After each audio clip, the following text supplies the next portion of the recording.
REMC, Orange County Fiber, Orange County CASA, Orange County Community Foundation, Paoli Health and Living Community, Riley Oil Company, Sullivan Financial Consulting of Raymond James, Summers Seamless Gutters, Springs Valley Bank and Trust, Team OC Youth Mentoring, Orange County Eats, The Superburger and Whitfield Investments. Along with the Log Creek Creations and Davis Crushed Stone. Number 27, that's the number the Rams are shooting for here tonight in this Class 2A Sectional 46 Championship. If the Rams are able to cut down the nets, it will be the school's 27th Sectional Championship. Good evening, everybody, from Chambers Gymnasium on the James A. Babcock Court. It's time now for Rams basketball on Mix 95.3, streaming live on WUME953.com, and ask Alexa to play WUME 953. For this championship game, when the draw came out a couple of weeks ago, when the fans were looking at it with Providence on one side of the bracket, Paoli on the other, they thought, okay, if things play out right, these two teams, Providence been rated in the top 10 all season long. The Rams have cracked the top 10 over the last 2 weeks. They would be able to meet in this championship game as Providence enters 16-4, number 10 in the AP, number 8 in the USA Today poll. The Rams are 23-2, number 9 in the AP, and number 10 in the USA Today poll. And these two teams tonight, Bert, get a chance to hopefully come out. They want to go to the regional next weekend. And it'll be it'll take just an excellent effort by either team to get out of this sectional. Both teams very physical on the both on the defensive and the offensive end. Both crash the board so hard. That will be a key. And who can stay out of foul trouble tonight with the physical nature of it, adjust to the officiating early. But these are just two outstanding teams. You look at Providence, they'll basically start four guards and a center.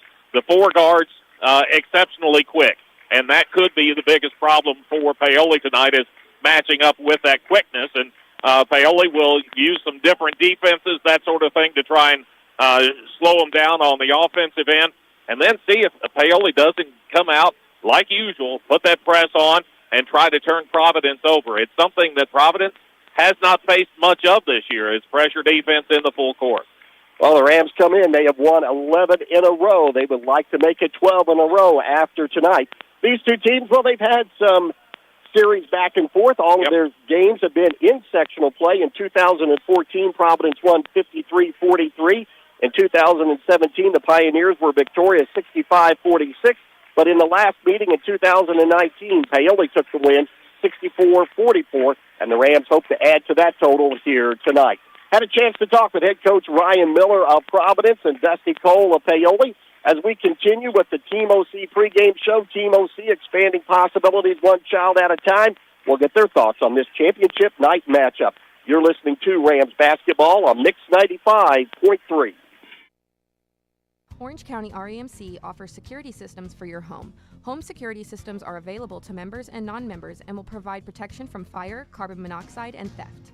These systems are continuously monitored, so you will have a peace of mind whether you are at home, work, or vacation. You might even qualify for a discount on your homeowner's premium. Install a security system for as low as $299 with monitoring starting at $29.95 per month with bundle.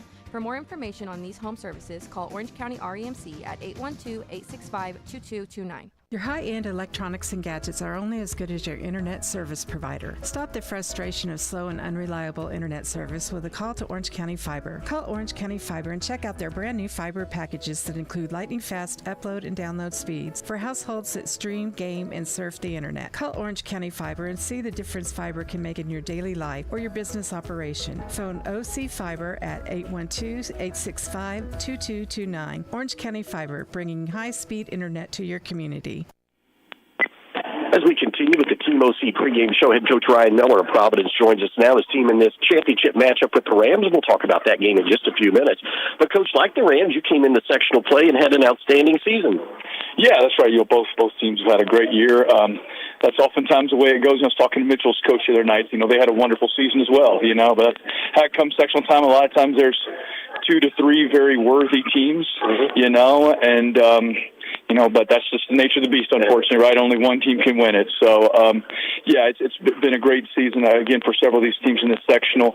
But like we said before, it's great to still be playing in March. It's been a good season for us. We started off with our football team, made a title run. So a lot of those boys were a little late getting to us. So we knew this year was going to be a little bit of work in progress. But nonetheless, we started off pretty strong, but we knew there was a lot of room for improvement. And, as a coach, all you can really hope for is that your team does show steady improvement throughout the course of the season, and we have. We have 4 losses, all to bigger programs. A team up north, a 3A school, Delta, who's always a strong program. We lost in the championship with their holiday tourney, and then Jeffersonville had a tie game going in the fourth quarter with them. New Albany, a last-second shot, at their place. We were up with 3 seconds left, and then recently up at Carmel. So, we feel like we faced some really good teams, battle-tested, and hopefully we learned a few things along the way. You drew the bye, so you got to play in last night's first semifinal run game, and as you mentioned, against a good team in Mitchell, but your guys came out focused and ready to play. Yeah, Mitchell's definitely a dangerous team. They've had a great season, and they've been very competitive with very strong teams and have a lot of wins too. I think maybe 16 wins on the season. Mm-hmm. So we knew that they're a team that we certainly had to come out and be focused and play good ball against them. And fortunately, our guys did. Sectionals, you never know, right, what's going to happen. So you just hope that your boys are focused and just, staying in between the lines and just playing another basketball game, But there's always, there's always that hope as a coach that your guys are able to just focus on the task at hand and, understand that, every possession matters come March, So, again, our boys did a good job of that last night, and we're going to have to play really good ball tonight against a really tremendous Paoli team, I think a well-rounded team, and, just have had a phenomenal season as Paoli, yeah. Coach, if you would tell us a bit about your team, offensively, defensively, what are your strengths, and what do you do out on the floor? Yeah, we've, for the past, I guess, since we've been here, 5-6 years now, 6 years, we've usually been among the state leaders for defensive scoring average. So that's certainly our identity, to play defense. Typically man-to-man, we'll mix in some zone and other things on occasion, but that's typically what we've done for 6 years, and it's worked pretty well for us. Try to rebound the ball. I think Paoli does a really nice job, of rebounding the ball as well. So that's going to be a big key tonight. And then offensively, we try to run a motion offense, try to move the ball, share the ball, play to our strengths, is what you try to do. And it's easier said than done when you're facing a quality team, so they're obviously they're capable of doing a lot of things, with their various defenses that they play, Paoli, along with, the offensive weapons they have, which, they have plenty of those, that's for certain. Well, your matchup with Paoli, Coach, what does your team have to do right tonight on both ends of the floor to win? Yeah, like I said, they'll play a myriad of defenses, and you have to be prepared, to handle what they throw at you. They'll change it up quite a bit, so you have to be organized and, aware of what they're in and making sure that we're getting to the right places there in the attack. Obviously, their offensive weapons, as I alluded to, are, they have some really nice pieces, obviously, to guard play. Coach Colson, is a really phenomenal player. And then there's some other nice pieces on the perimeter that can, play really well and understand their role and play to that. And then, of course, inside they have number 32 and a few other guys. I feel like they, here at home, probably a nice advantage for them. I always like it. I was at Floyd Central for a while, and it was nice to be at we'd have to travel an hour up the road when, Romeo was at New Albany and we were at Floyd, but it's like, hey, we travel, but it's a neutral site, for both of us in that scenario. So that's, something a nice situation for them there. But, aside from that, rebounding the basketball, I think is going to be big. They go to the glass hard, and it's something we pride ourselves on as well. So, it's going to be a good battle tonight. Lineup for your ball club tonight? Yeah, we'll start 4 seniors. Drew Kelly, guard. Preston Kemp, guard. we'll have Cole Hewitt, guard/forward, Bryson Whitlock, guard/forward, and then Elijah Fuller, top tier forward. And then off your bench? Yeah, we bring several guys off the bench. Lucas Monk always gets a lot of minutes for us as a kind of backup point guard. We got Noah Leister comes in as a backup forward. We have Duke Beckert that comes in as a backup guard/forward, and then Cooper Nash comes in as a backup guard. So that's we have a few other guys that could see some minutes here and there, and they're always ready. Everybody healthy, ready to go tonight? Yeah, we're grateful for that. That's one of the keys in March, is you just, things you can't control, right? You hope you're healthy. So we went through a little spell of illness, a few weeks back, and, we can find some wood to knock on, right? We're over that now, so just, grateful for that fact. And, I think the boys are ready to play in a big-time environment tonight. Coach Miller, as always, thank you for the time and the talk. You and your ball club have a good game tonight. Yeah, thank you very much. Appreciate what you do. Head Coach Ryan Miller of Providence. Stay tuned. You're listening to Rams basketball on Mix 95.3. Get ready for a taste explosion at the Superburger in Paoli, home of the Triple Nuke, the burger that takes flavor to a whole new level. But that's not all. They now proudly claim the title of second best burger in Indiana. Sizzle into satisfaction with their mouth-watering patties made with locally raised 90% lean grass-fed beef with fresh ingredients that'll leave your taste buds begging for more. The Superburger, where every bite is a journey of culinary delight. Swing by today and discover why they are the talk of the town. The Superburger, West Main Street in Paoli, where the Triple Nuke reigns supreme and the taste is legendary. Looking to make a difference? Team OC's Youth Mentoring Program is here to help kids in Orange County reach their full potential. Our mission to expand child's possibilities through a community-wide mentoring program for kids 7 to 17. We provide support, guidance, and a caring adult to lean on. You can be a part of their journey. Become a mentor or make a donation. Join us at 262 West Court Street, Paoli, or visit teamocmentoring.org. Questions? Call Executive Director Priscilla Woodrum at 812-653-0288. Team OC, expanding possibilities one child at a time.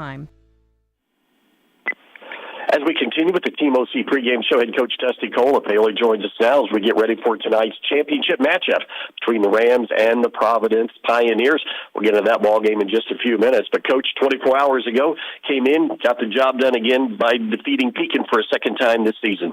Yeah, that was a good game for our kids. I thought we came out and was just ready to go from the tip. It's really important in a game like that, especially a game you've already played the team once. You were supposed to win. Everybody's kind of looking ahead to the championship game, so it's kind of hard to keep your kids focused on, just a game that you had to play that night, and I thought we did a good job of it.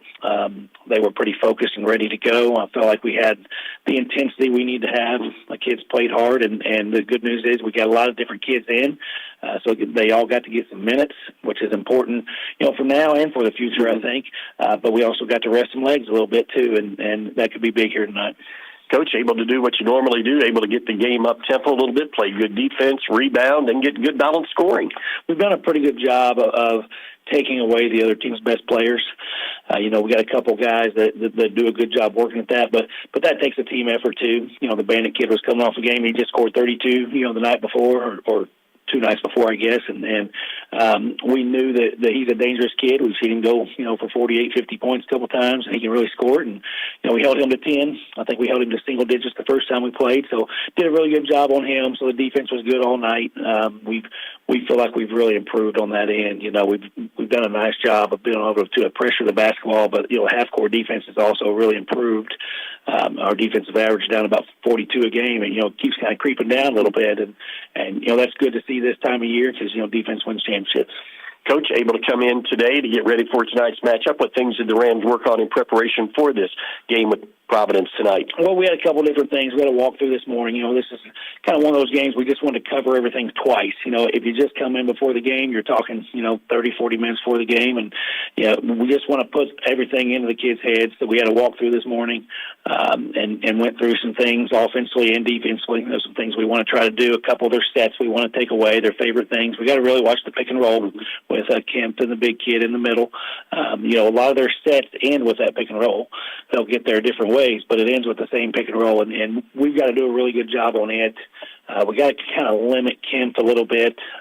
He can do a lot of different things for them. It's, they're a team that they don't score a whole lot of points sometimes. Sometimes you'll see them play, they're about the mid-40s or 50, and he's probably accounting for 16, 18 points, and then he also gets 5 or 6 assists. So, that's about 40 other points right there. So he accounts for a lot of them. And we got to watch him and take him away. He's one of the better athletes we've seen. Big Ken in the middle, obviously he's about 6'6", and one of the best athletes we've seen too. But he's a dangerous kid too. So it kind of starts with those two. But they got just a lot of other guys that are going to play well. Their defense is good, especially their half-court defense. We want to see if we can stretch that out a little bit, see if we can play up and down some. I think that's important for us to find a way to get some easy baskets. All right, Coach, as you mentioned, kind of break it down offensively, defensively. What is the bottom line that the Rams have to do to win tonight? Well, I think we got to move, for one. If you get caught standing a lot, they're really good defensively. They're going to be good against your sets, which we run some sets, but we've done a lot better job of running our motion this year too, and that's kind of what you have to do. You just have to run some motion. You can get a few things here and there. We've got a couple things that we think we can get some guys open, but you got to have spacing and movement. And if you don't, the help's going to always be there. You got to make them turn their heads a little bit. They got to defend all 5 guys. They've got the scouting report. They know our guys are going to shoot, and who doesn't look to shoot very much, and they're going to try to play that to their strength a little bit. But if you move, it's hard to do. We've seen that a lot. Traylon does a great job with that. He's one of our best guys about moving. He doesn't shoot the ball outside a lot, but he's always screening, he's flashing, he's moving, he's cutting. Does a good job with that. Dakota does a pretty nice job with that too, with his movement and his cutting, and those are things that you have to do when you play a team like this. And so our movement and our spacing is something we've been talking about a lot, last 24 hours. And some other things that we got to do. We still got to be able to get the ball inside. That's going to be important for us. We got to get some touches in there. We got to find a way to keep Fletcher involved a little bit. But more importantly, like I said, it's not just a half-court game for us. We're really talking about our defense as well, how we can speed it up a little bit, with the defense, try to get some traps and mix those things in. We have not seen them actually be pressed a lot, and we've seen that, this year 5 or 6 times. We've been trying to get tapes. We've probably got 12, 14 tapes, and we've seen them press a little bit in the fourth quarters for 2 minutes when they have the lead on teams. But that's about it. We haven't seen teams put pressure on the whole game. So we're going to find out early, what that's going to look like. You don't win 23 games and then change everything you do. So we're still going to just apply a lot of pressure and then just play our style. Line up for your Rams tonight? We'll start with the same way we did last night. So we'll go with Fletcher, Dakota, and Cooper at the guards, and then Traylon and Chad at the forwards. Then off your bench? We'll bring in Dane and Kirkland very early, but you'll probably see Justin, Nee, and Jackson as well, and probably 10 guys that play before it's over. Everybody healthy, ready to go? I think so. We're in a pretty good place right now. I think the ankles looked pretty good this week. They all got a game under their belt now. And that's really important for our kids. Should be a great atmosphere. I think we're going to have a big crowd out there. We had a great student section last night. You'll see a lot of purple and gold tonight, and our kids are looking forward to it. Well, Coach, first Saturday in March, this is where you want to be, playing on a Saturday night, a chance to cut down some nets. Absolutely. There's a lot of teams in the state out. We'll probably see a lot of teams up here watching tonight, and we want to keep on playing. Like I said, it's been kind of a special season. This is a special group, but we kind of talked about this. With our kids, they work hard. I mean, they really do. They do things the right way. We practice hard. They deserve to win, but that doesn't mean anything. Mm-hmm. You got to go out there and you got to take it, and you got to get the job done. And you can't look back and be like, well, we were supposed to win. It just doesn't work that way. So we're hoping our kids come out and they're ready to go, and I think they are. Coach Cole, as always, thank you for the time and the talk. You and your ball club have a good game tonight. I appreciate it. Thank you. Head Coach Dusty Colapaoli, stay tuned. You're listening to Rams basketball on Mix 95.3. We're loyal to your family, your business, your future. Focused on you. Springs Valley Bank and Trust. You'll love our helpful staff, our warm and smiling faces. Latest tools and services delivered by the friends you trust. We're loyal to your family, your business, your future. Focused on you. Springs Valley Bank and Trust. For over 40 years, families in Orange and surrounding counties have relied on the professionalism of Dillman Scott Funeral Home in Paoli in their time of need. Melvin Dillman established this high standard of dignity and care that remains today under the direction of Tim Scott, family, and staff. Call 812-723-2276 to set up a pre-need appointment, and the staff at Dillman Scott will be happy to discuss all of your options. Southern Indiana's gold standard of care.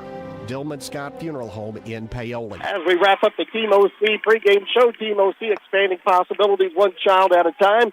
Let's take a look at tonight's starting lineups for this championship ball game. Brought to you by the Super Burger Restaurant on West Main Street in Paoli, home of the best-dressed burgers in town. And with tonight's lineups, here's Bert Pedigo. First off, for the Paoli Rams and Coach Dusty Cole, either 9 or 10 in the rankings this week. They are 23-2 entering tonight's championship game. They will start this way at the forward spots with Traylon Minton and Chad Sullivan. Minton, 6'2", a junior, averages 3.7. Sullivan, 6'3", a junior, averages 11.6. The starting backcourt will include Fletcher Cole, Cooper Spires, and Dakota Apple. Cole, 6 foot a senior, averaging 22 per game. Spires, 6'1", a junior, averaging 4.6, and Apple is 6'2" and a sophomore, averaging 4.9. For the Providence Pioneers and Coach Ryan Miller, they are 16-4 entering tonight's championship game. They are either number 10 or number 8 in this week's poll. They will start this way with a couple of forwards in Elijah Fuller Tucker, he's 6'5" and a junior, along with Bryson Whitlock, he's 6'3" and a senior. A 3-guard lineup that will include Preston Kemp, Drew Kelly, and Cole Hewitt. Kemp is 5'11", a senior, Kelly 5'10", a senior, and Hewitt is 6'1" and a senior. Offensively, Paoli scores it at 62 per game. They give up 42 on the defensive end. For Providence, they score it at 49 per game and give up only 35 per ball game. One of the best defensive teams that Paoli will have seen this year. Your starting lineups tonight, they have been brought to you by the Super Burger Restaurant on West Main Street in Paoli, home of the best-dressed burgers in town. Paoli, they are in the home whites, trimmed in the purple and the gold. Providence, they are in the traveling blue, trimmed in white. And Dave Dedrick will take us through tonight's championship game. Talked about that defense for Providence. It's number 2 in the state. That's how good it is. But the Rams have held their own. They're number 19 in the state. So we'll see how it all pans out here tonight as we play and hopefully get it done in 32 minutes. It'll be Fuller Tucker along with Chad Sullivan to tip it off, and we're underway in the championship game. Tipped in the backcourt. Going to be tracked down on the sideline by Whitlock, and he'll give it off to Preston Kemp, the 5'11 senior. He'll hand it off in the backcourt to Kelly. Rams open up in their man-to-man. They're trying to keep the ball out of Kelly's hands or on Kemp's hand. He has on the right side down low. Pass goes off the shoulder of Fuller Tucker. Chad Sullivan also got a hand on it. He touched it last, and it'll be Providence basketball. Paoli came out aggressive in the man-to-man. Have to be careful early not to pick up fouls. You got to wait to see how the officials are going to be calling the ball game. Kemp's going to lob it way out high to Kelly. Kelly directing traffic at the center circle. Rams stay in there, half-court man-to-man defense. They'll run Kemp over to the left side. They like to do. Providence, a lot of screen and roll up high. There's Mitten into the passing lane. Comes up with the steal, but then he throws it over the head of Fletcher Cole on the baseline. But Rams able to get a steal, but then unable to gain possession. But a good play by Mitten to get in that passing lane. Where Mitten came down with the basketball initially, he was right on the sideline. His momentum was going to carry him out. Tried to get it back in bounds, but too much on it. Hewitt gives it off to Whitlock down low to Fuller Tucker. Looking down low, spins towards the baseline. Up and under, moving traffic off the glass, and good. Elijah Fuller Tucker, first 2 of the night. Providence on top on the Sullivan Financial Consulting of Raymond James scoreboard, 2-0. Apple brings it up the right sideline against the man-to-man defense. Fires it in the middle to Mitten, right back to Apple. Looking to the left side, going to reverse it back to Cole. Cole has it on the wing. He's picked up out there by Hewitt. Fletcher with the basketball at the spike line. Comes left side to Spires.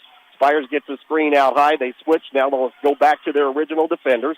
Out high, Apple has it on the left side. Rams, good motion offense. See if they can catch Providence on a back screen on that baseline. Mitten hands it off to Cole. Fletcher to the left of the key. Reach in, no foul there. Very aggressive with the hands is Kelly down the lane. Cole has the ball poked away. It's loose. Mad scramble on the floor. Apple down there finally gets it out of a lot of traffic. Lob it down low in the lane. Chad Sullivan working his way into a double team. He now moves back in on the baseline. He put a shot up no good, but a foul is called. And we're already seeing the physicality of these 2 ball clubs come to play in the first couple of series. Not too many people can bump Chad off of his spot, but that's what Providence was able to do there. Bryson Whitlock, 23, will pick up the foul. That's his first and team first. Sullivan to the free throw line. Chad, 64% free throw shooter, up and good, and the Rams have their first point of the night, making it a 2-1 ball game. Sectional 46 championship game at Chambers Gymnasium. Sullivan looks to tie this ball game. Free throw up off the back of the rim, bounces high, no good. Rebound pulled down by Kelly. We'll see guards get a lot of rebounds tonight because these two teams will be tipping it around. They're so strong underneath the glass. Out front, working is Whitlock to the right of the key. Dribbles to the free throw line. Ball knocked away and stolen. Mitten comes out of there with it in the double team. Ball still loose. Kicked in the backcourt. Cole has it. Lobs it up ahead to Apple. Into the corner to Spires. Spires back out to Cole. Fakes three. Dribbles into the lane. Pull up from the left elbow. Shot up. In and out. No good. And the rebound pulled down by Fuller Tucker for Providence. Rams got a good look. Just wouldn't drop. Trail 2-1. Quickly, Kemp pushes up with the dribble. Down low to Whitlock on the baseline. To Fuller Tucker on the right side. Does not take that three as the Rams stay in their man-to-man. Whitlock around the perimeter. Gets a screen. Jump pass over in the corner. Hewitt down low. Fuller Tucker turns in on the baseline in the double team. Kick it out into the corner. Long three on the way. No good by Whitlock. Rebound by Fuller Tucker. It's up. No good. And finally, Mitton comes out of there with it on the run out for Paoli. Then he and Kemp collide just past the 10-second line. And a foul going to be called on Providence. A foul on Preston Kemp will be his first and team's second. Paoli matching the intensity that Providence has got. Something that I don't know that either team has really seen an opponent with this type of physicality this year. 2-1 to scores. The Rams down by one, have the basketball. Spires picked up the dribble. His pass tipped away, but it comes right back to Cooper. Mad scramble, a lot of players down. Spires muscles his way into the lane, put it up with the left hand off the glass and good. Rams have their first lead of the night at 3-2, and Paoli will now put up their full court pressure. Down the sideline, Kelly will bring it. Crosses over to the top of the key. Bounce pass to Fuller Tucker down low. He got into a triple team, lost his footing. He will be called for a travel, and now to give the ball back over to the Rams. Got himself in a little bit of a bad situation. He was so far under the basket, had to kind of find where he was, and in the process, loses his balance. Rams come up with a 3-2 lead. First time they've had the ball in the lead. Spires down to the lane. Give it off to Cole on the left side. Fletcher around the arc at the wing. Didn't penetrate. Pass it out front. Trailing Mitten between the circles. Mitten looks for a screen. Hesitation move. Keeps the dribble alive to Sullivan. Sullivan along the spike line with the dribble. Looking backdoor. Here's Spires headed to the rim. Stops at the 10-foot mark. Put it up off the glass and good. Spires a couple of quick baskets. He's got four. Full court pressure, and Mitten trying to keep the ball out of the hands of Preston Kemp. Got him from behind, and that foul will go on Mitten of Paoli. The first on Paoli, first on Mitten, and it'll give the ball over to Providence. Across the way, about 3/4 of the court to go. Rams up by 3. Kelly will have it. He'll bring it in. He's 5'10" and a senior for the blue-clad Pioneers here tonight. Stay in that double high post set, running players across the free throw line. Out front with the dribble. Whitlock trying to go backdoor to Kemp. Ball kicked around loose. Fuller Tucker comes up with it at the free throw line. Looks down low, nobody open to Whitlock. He drives on the baseline, back out. Fuller Tucker launches three, right side, no good. Ball tapped out, but there is Sullivan to come up with the rebound for Paoli. Spires hits the trailer. That is Cole at the spike line. Fletcher looking for a screen. Now the Rams will set and pull it back out with 3:45 to go in the first quarter, leading 5-2 on the Sullivan Financial Consulting of Raymond James scoreboard. Mitten on the right wing brings it to the left side to Spires. Cooper, a big first quarter for Paoli. Fires it right side to Apple. Apple with the dribble, keeps it right along the arc, reverses, now comes back to the left side. Good man-to-man defense. 5-second count is on. Finally give it off to Mitten. Mitten hands it off to Cole. Fletcher with the dribble, turns the corner down the baseline, bounce pass to cutting Sullivan down the lane, laid it up and good. Nice dish and drive that time, and that's what the Rams want to do out of their motion offense against this stingy man-to-man defense. Full court pressure in the backcourt. Kelly will bring it up the right sideline. Kelly, as the Pioneers scored the first two, the Rams the next 7. Fuller Tucker down low, working on Sullivan. Backing into a double team, up another move, now pulls up a 10-footer, bounces on the rim twice, no good. Rebound out of there by Mitten, a lot of traffic. Clears it up to Apple. Apple to Mitten. Mitten right down the lane. Dish it up. His pass going to be deflected and stolen. Nice play by Fuller Tucker. Quickly the other way is Kemp. Behind the back dribble at the free throw line. Goes left side up off the glass. No good. Rebound Fuller Tucker. No good. Ball tipped around and Apple comes out of there with it for the Rams. a hectic pace we go. Spires up to the offensive end. Will slow things down. Shovel that pass off to Cole with 2:25 to go. Fletcher around his defender. Pull up baseline jumper left side. No good. Tipped up by Fuller Tucker. No good. Fighting for it is Sullivan along with Kelly down low. A lot of contact. Nothing called. It will be Providence basketball. I think the game being officiated the way both teams want, in that they want to be able to play that physical style. And as a result, that last play at least, that was something else. They're going at it. You got to be able to match the intensity if you can. Checking in, Lucas Mock, 5'10", and a junior. Dane Paget for the Rams, 6'3", and a junior. Kirkland Hughes as well at 6'2", and a junior. Rams stay in their full-court man-to-man pressure. Mock will bring it up with the basketball, gets it across the timeline, all the way to the free-throw line. Bounce pass right side to Kelly. Pump fake on the sideline. His shot no good. Rebound cleared out of there by Paget. Dane will bring it up to Cole across the timeline. Fletcher with the dribble down along the sideline. Will pull it back out. Pass it off front to Spires down low, and we get a foul called out high. I thought Dane was wide open, and he was, because they stopped play and didn't hear the whistle. Yeah, that foul is going to be trouble for Providence, because their point guard, Preston Kemp, has now picked up his second personal foul. That's team foul number 3 here in the quarter. Paoli with the ball. They will inbound in front of the Providence bench. Checking in with Duke Beckert, and he had a great game last night, hitting 4 threes in that win over Mitchell. So Rams got to watch him. Hughes to the right of the key against the man-to-man. Kirkland with the dribble, face starting Cole to keep the ball out of his hands. Kelly has that job. Out front to Mitten with 1:40 to go in the first quarter. Rams lead at 7-2. Rams being very patient in the offensive end to Mitten on the right side. Mitten guarded out front. Beckert has him. Gets a screen from Paget. Double team. Come over to the left side. Mitten to Spires down low in the lane. Paget dish it off. Here's 3. Hughes left side off the back of the rim. No good.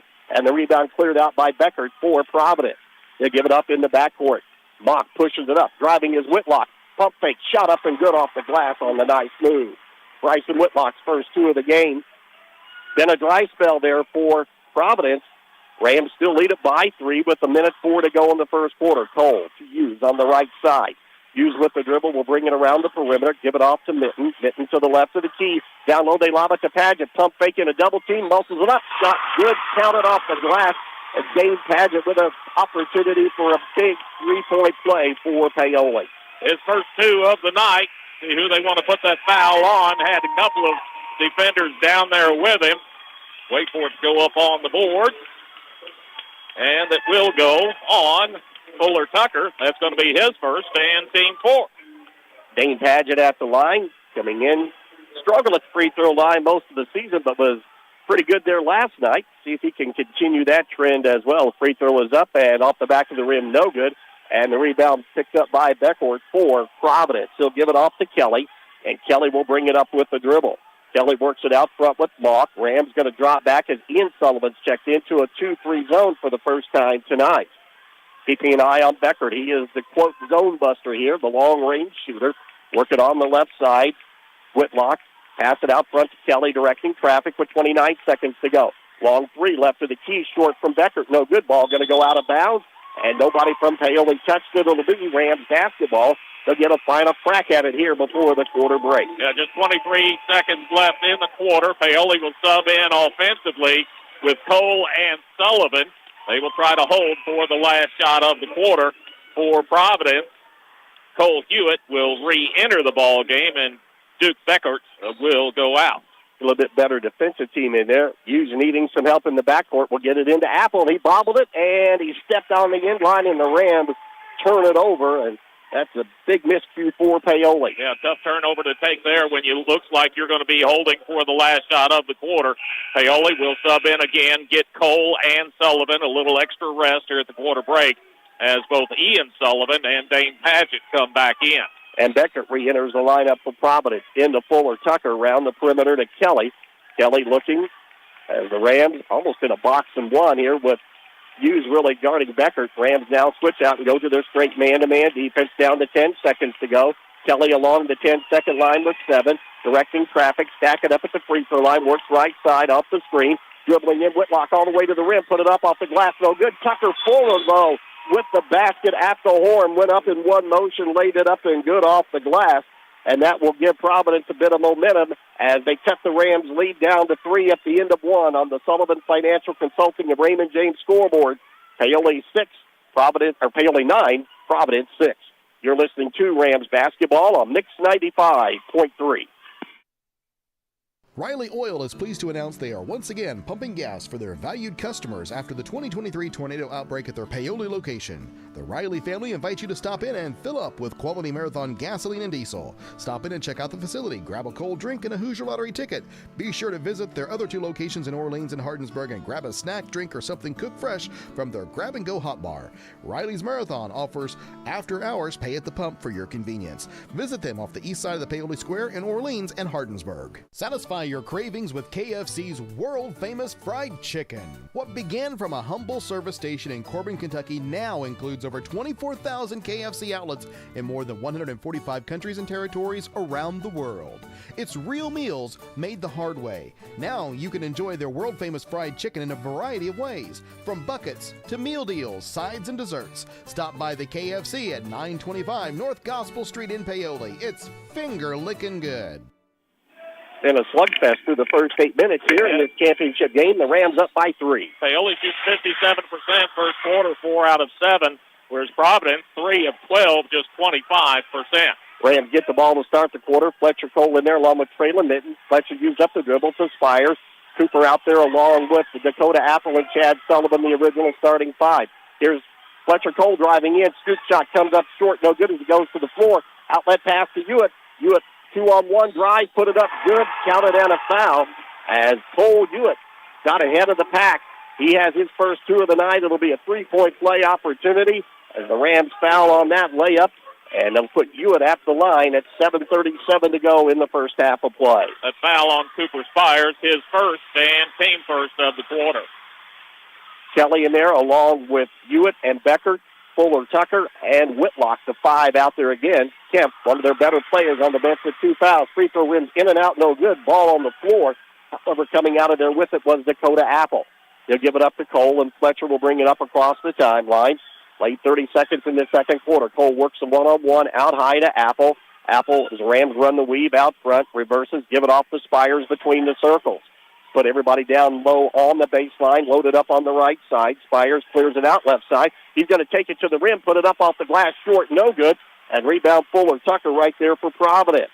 Providence limiting the Rams to just 1 shot. Quickly down the right sideline. Becker didn't take that 3. Hits the trailer. Whitlock back to Becker. Now he'll load up 3, and it's good. Duke Becker, his first 3, and Providence back out in front at 11-9. 6:50 to go here to get the Providence fans up, and now the Ram fans will come up to get see if Paoli can get something going on the offensive end. Cole forces the turnaround jumper at the left elbow, up and good. First 2 of the night for Fletcher. We're tied 11-11. Rams put on their full court pressure, get the ball in the middle to Becker. Becker will slow things up to Whitlock. Whitlock right side to Kelly, just across the timeline. Here comes the trap. Give it off to Whitlock on the left side. Becker another 3. It's going to be way short, no good. Down low underneath, though, the offensive rebound by Hewitt, no good. And as he went up the second time, Cole comes down with it, and there's a foul called on Providence. Paoli sends guards to rebound, and it paid off there. A foul on Drew Kelly will be his first and team first of the quarter. Paoli, tie ball game, tied at 11, and they've got length of the court to go. Well, one stat already. Providence with 4 offensive rebounds, the Rams with none. So no second chance yet for Paoli.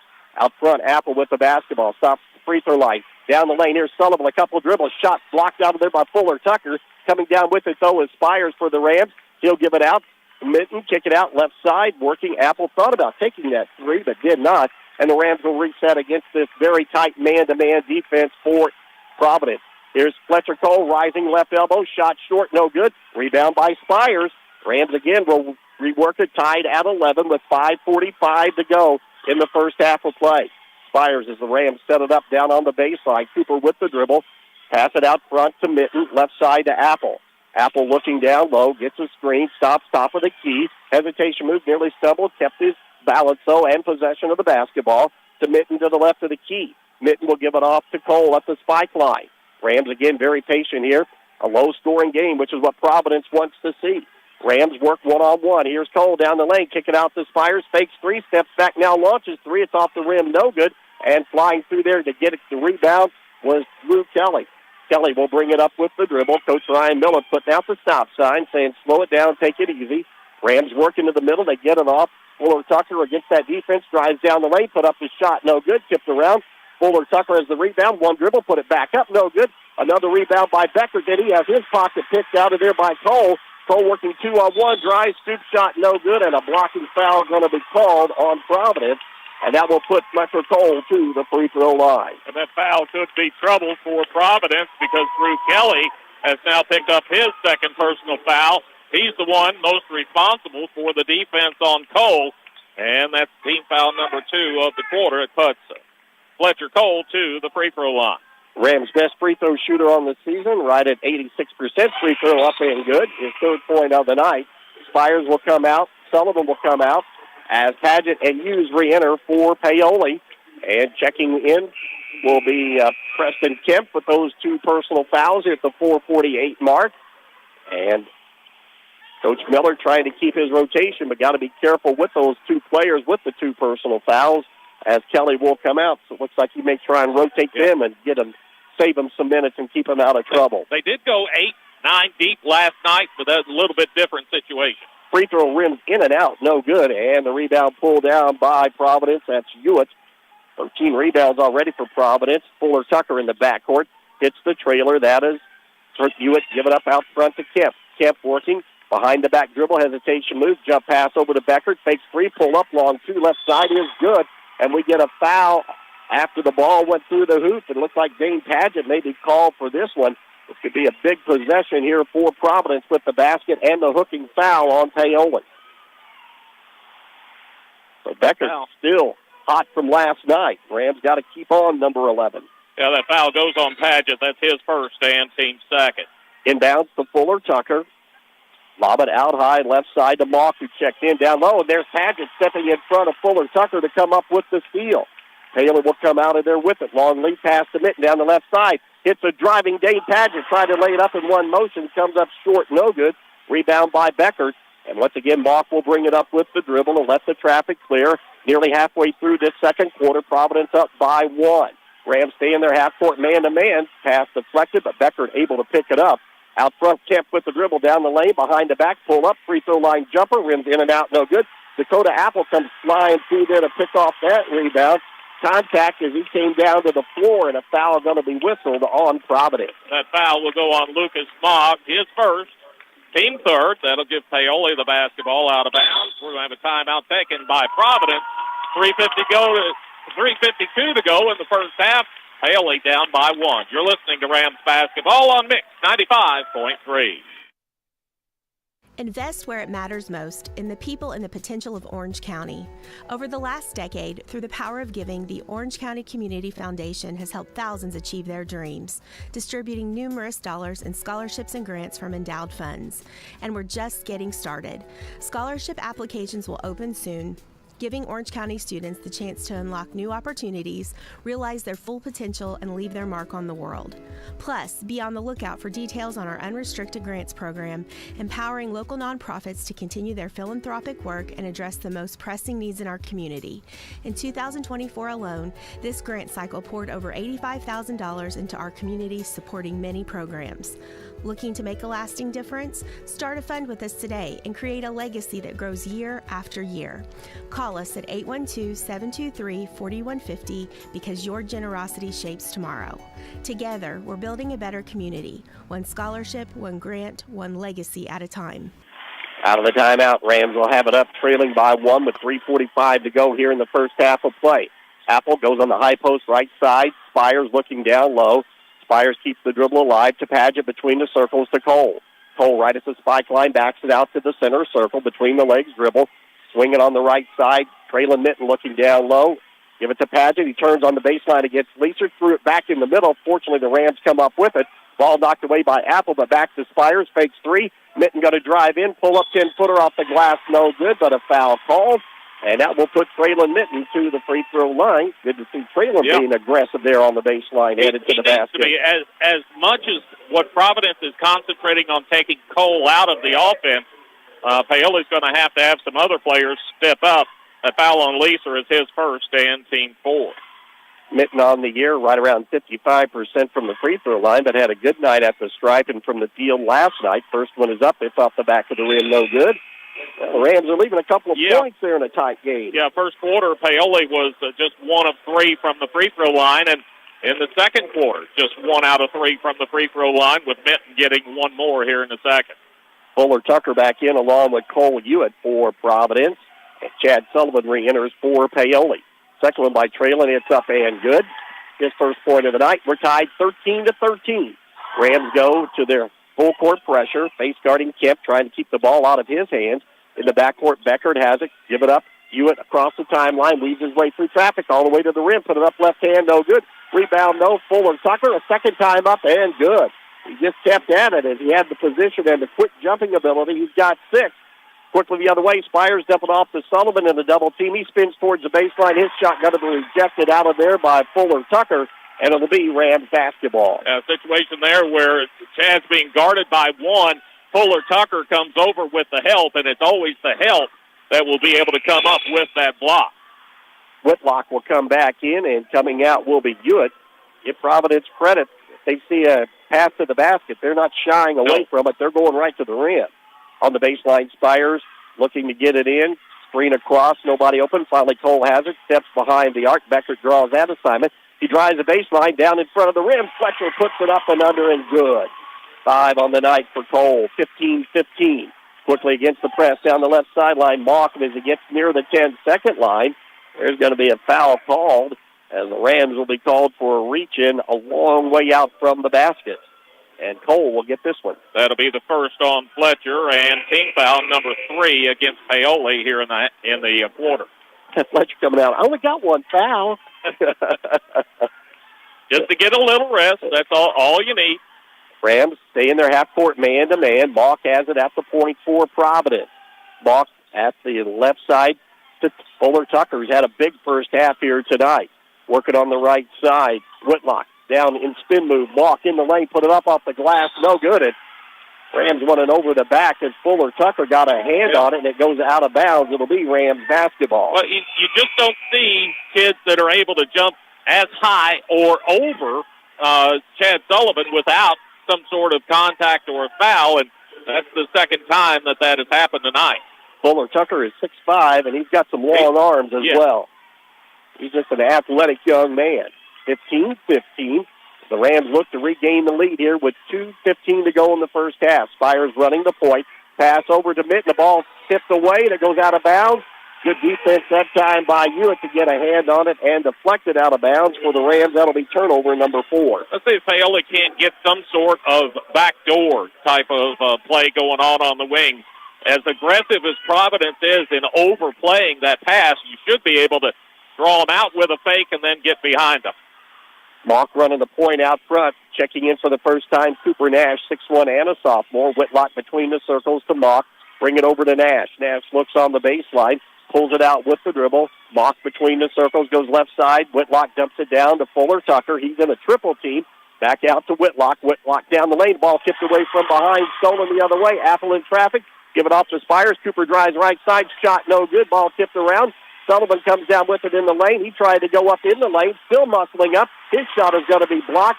And finally coming out of there with it is Whitlock, as the Rams just could not get anything to go that time. Underneath, quickly in the offensive end. Mock has it. Give it off to Fuller Tucker.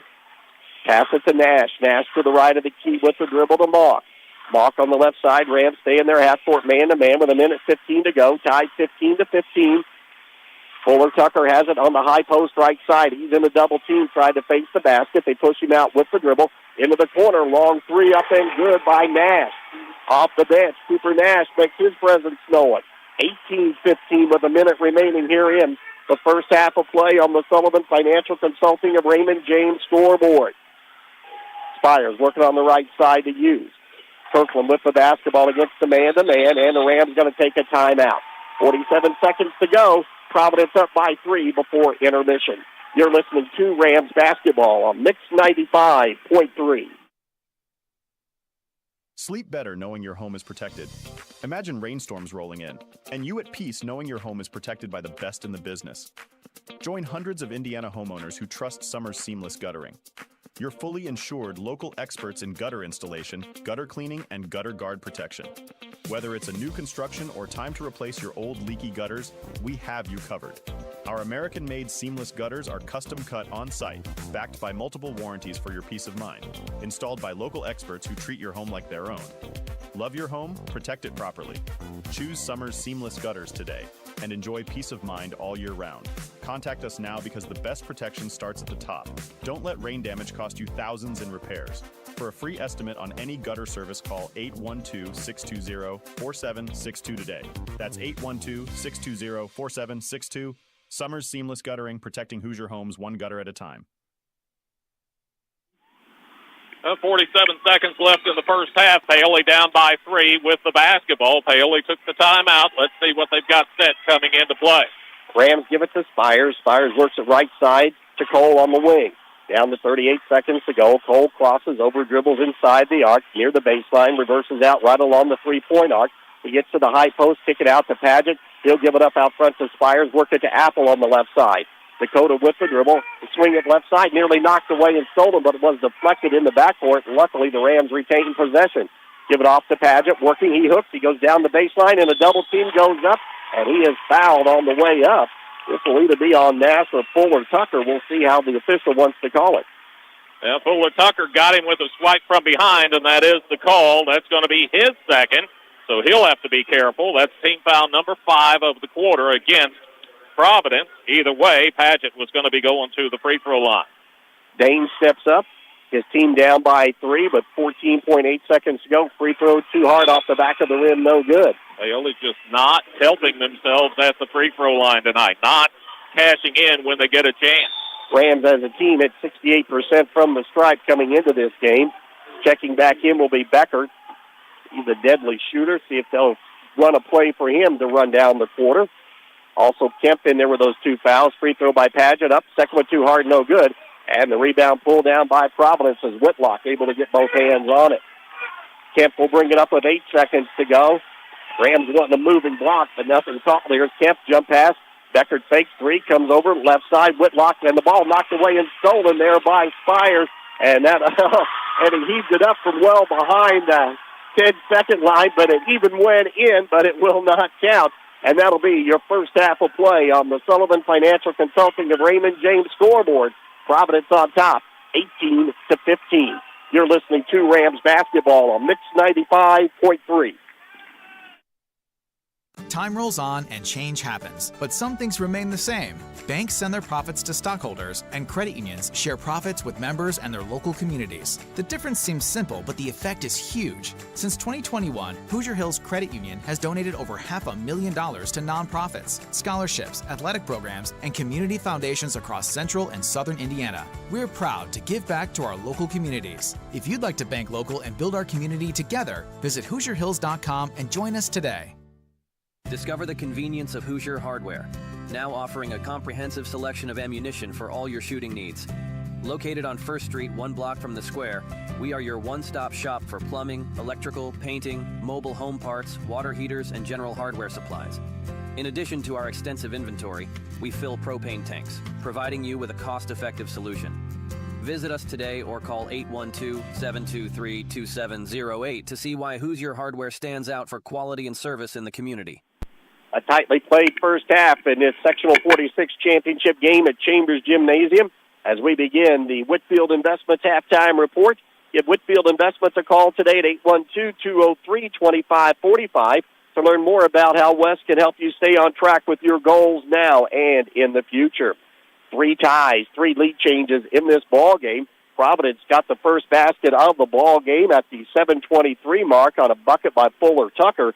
Then the Rams were able to reel off 7 straight on a free throw, 2 baskets by Cooper Spires and another one by Chad Sullivan before Providence, who went almost 6 minutes without scoring, finally get a basket to go through from Whitlock at the 1:16 mark. The Rams get at the 3-point play opportunity by Paget, but he missed the free throw, and then a bucket there right before the end of the quarter break on a putback by Fuller Tucker. made it 9-6 at the end of one. Providence comes out. They get the first points of that quarter as they got a three-point play opportunity coming from Cole Hewitt. Then that was followed up on a basket by Beckert, and it was an 11-9 as all of a sudden a 7-0 run answered this time by Providence. Rams, though, tied it up on a bucket by Cole with 6:48 to go. 1 out of 2 at the line for Fletcher, and the Rams are up by 1. However, Beckert drained another long 2 to make it 13-12. Rams get 1 out of 2 at the line from Traylon Mitten to tie it up 13-13. But Fuller Tucker, who's had a big game on both ends of the court here for Providence in this first half, answers with another basket at 3:01 mark to make it 15-13. Fletcher Cole, though, to come back, get a basket for the Rams, tie it up at 15-15. And then the final 3 points of the quarter coming from Cooper Nash from the right wing at the 1:10 mark as the Rams go final 2:52 of that first half without scoring and trail it by 3. Taking a look at rebounding, Providence there has the advantage, 17 total rebounds, 8 second chance opportunities, while for Paoli they have 11 rebounds total and 3 on the offensive glass. Turnovers, they're about a wash. The Rams have 4 turnovers and Providence with 5. When we continue with the Whitfield Investments halftime report, we'll take a look at team and individual stats in this first half of play. Providence on top in this championship game, 18-15. You're listening to Rams basketball on Mix 95.3. Introducing Log Creek Creations and Events, your premier special event planning destination in Paoli. Led by the talented Lisa Thomas, she specializes in creating unforgettable experiences for weddings, baby showers, graduation parties, birthdays, proms, and retirement celebrations. With warehouses full of unique decor items, we ensure your event stands out. Contact Lisa today at 812-620-5263 or visit the Facebook page for more information. Let Log Creek Creations and Events make your special day extraordinary. Cave Quarries Incorporated and Calcar Quarries, dealers of agricultural lime, crushed stone, sand, hot and mix asphalt materials, and asphalt paving, invite you to visit one of their 2 locations. Cave Quarries, located 3 miles west of Paoli on State Road 56, and Calcar Quarries, located 2 miles east of Paoli on Highway 150. Phone 936-4923 for Cave Quarries Incorporated and 723-2109 for Calcar Quarries. Services you can count on. Quality guaranteed. Well, we are at the half, and right now, Paoli trailing by 3, 18-15 is your score. Whitfield Investments halftime report continues as we take a look at team and individual stats. First, as far as the shooting is concerned, Paoli just 6 of 18 in that first half of play, 33%. Started well enough. They were 4 out of 7 in the first quarter, but then go just 2 of 11 in the second quarter of play. Included in that 6 of 18 overall figure is 0 for 2 three-point shooting for Paoli. Where Paoli is really struggling tonight is at the free throw line. Just 3 out of 9 from the free throw line, 33% there. As far as Providence is concerned, they shoot it at the same percentage as Paoli. 8 of 24 overall, 33%. It was a tale of quarters for them as well. First quarter, just 3 of 12. Second quarter, they were 5 of 12, so a little bit better there.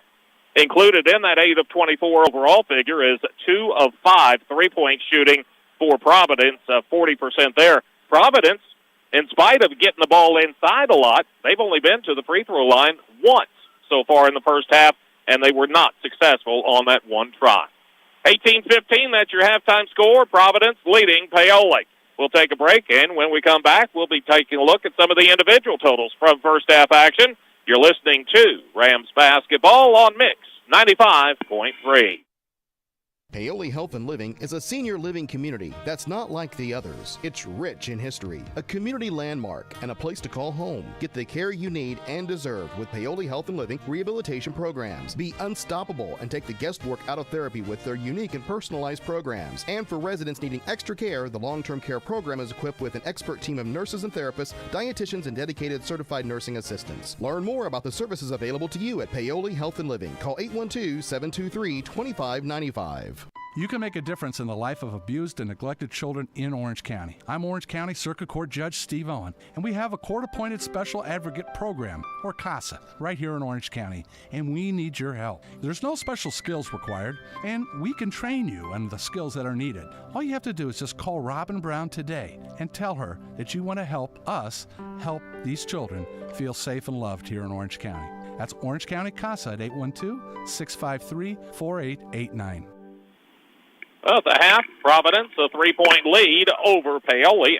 18-15 is your score. Whitfield Investments halftime report continues as we take a look at individual totals from first half action. Fletcher Cole leading Paoli as far as individual scoring is concerned with 5 points. 4 for Cooper Spires, 3 for Chad Sullivan, 2 for Dane Padgett, and a single point for Traylon Minton. As far as Providence is concerned, Fuller Tucker, he leads the way with 6 points, 5 points for Duke Beckert off of the bench, 3 points for Cooper Nash off of the bench, so 8 bench points for Providence in that first half of play, and 2 points apiece for Bryson Whitlock and for Cole Hewitt. Scores by the quarters, Paoli was up after 1, 9-6. Second quarter, Providence outscores Paoli 12-6, and they lead it 18-15 here at the half. One other score to pass along to you, as Orleans, they're going for a sectional championship tonight. They lead North Davies 28-17, and they are nearly halfway through the third quarter of play there. Well, we're going to get one more break in. When we come back with the Whitfield Investments halftime report, we'll be getting you ready to go with second half action. You're listening to Rams Basketball on Mix 95.3. Are you looking for top-quality crushed stone in Harrison County? Look no further than Davis Crushed Stone in DePaul. At Davis Crushed Stone, they have been serving Southern Indiana for years, providing the highest quality crushed stone for all your construction needs. Their locally sourced stone is perfect for driveways, roads, landscaping, and much more. Plus, the friendly staff can assist you with your order, ensuring you get exactly what you need. They'll even deliver it right to your doorstep, making your project hassle-free. Choose Davis Crushed Stone for your next project. Give them a call at 812-347-2707. Inflation and other economic factors can keep you from getting the best results from your investments. Raymond James financial advisor Jamie Sullivan may be able to help you find ways to stay ahead of inflation, save money on your taxes, and prepare for retirement. Call Jamie Sullivan at 812-849-2670, located in Mitchell, for an appointment. Raymond James & Associates, Incorporated. Member of the New York Stock Exchange, SIPC, Life Well Planned. Just about ready for second half action. About the only thing we've not touched on to this point in time is the foul situation for Paoli. No concerns right now, at least. They were whistled for only 4 fouls in the first half, and they were spread out amongst 4 different players.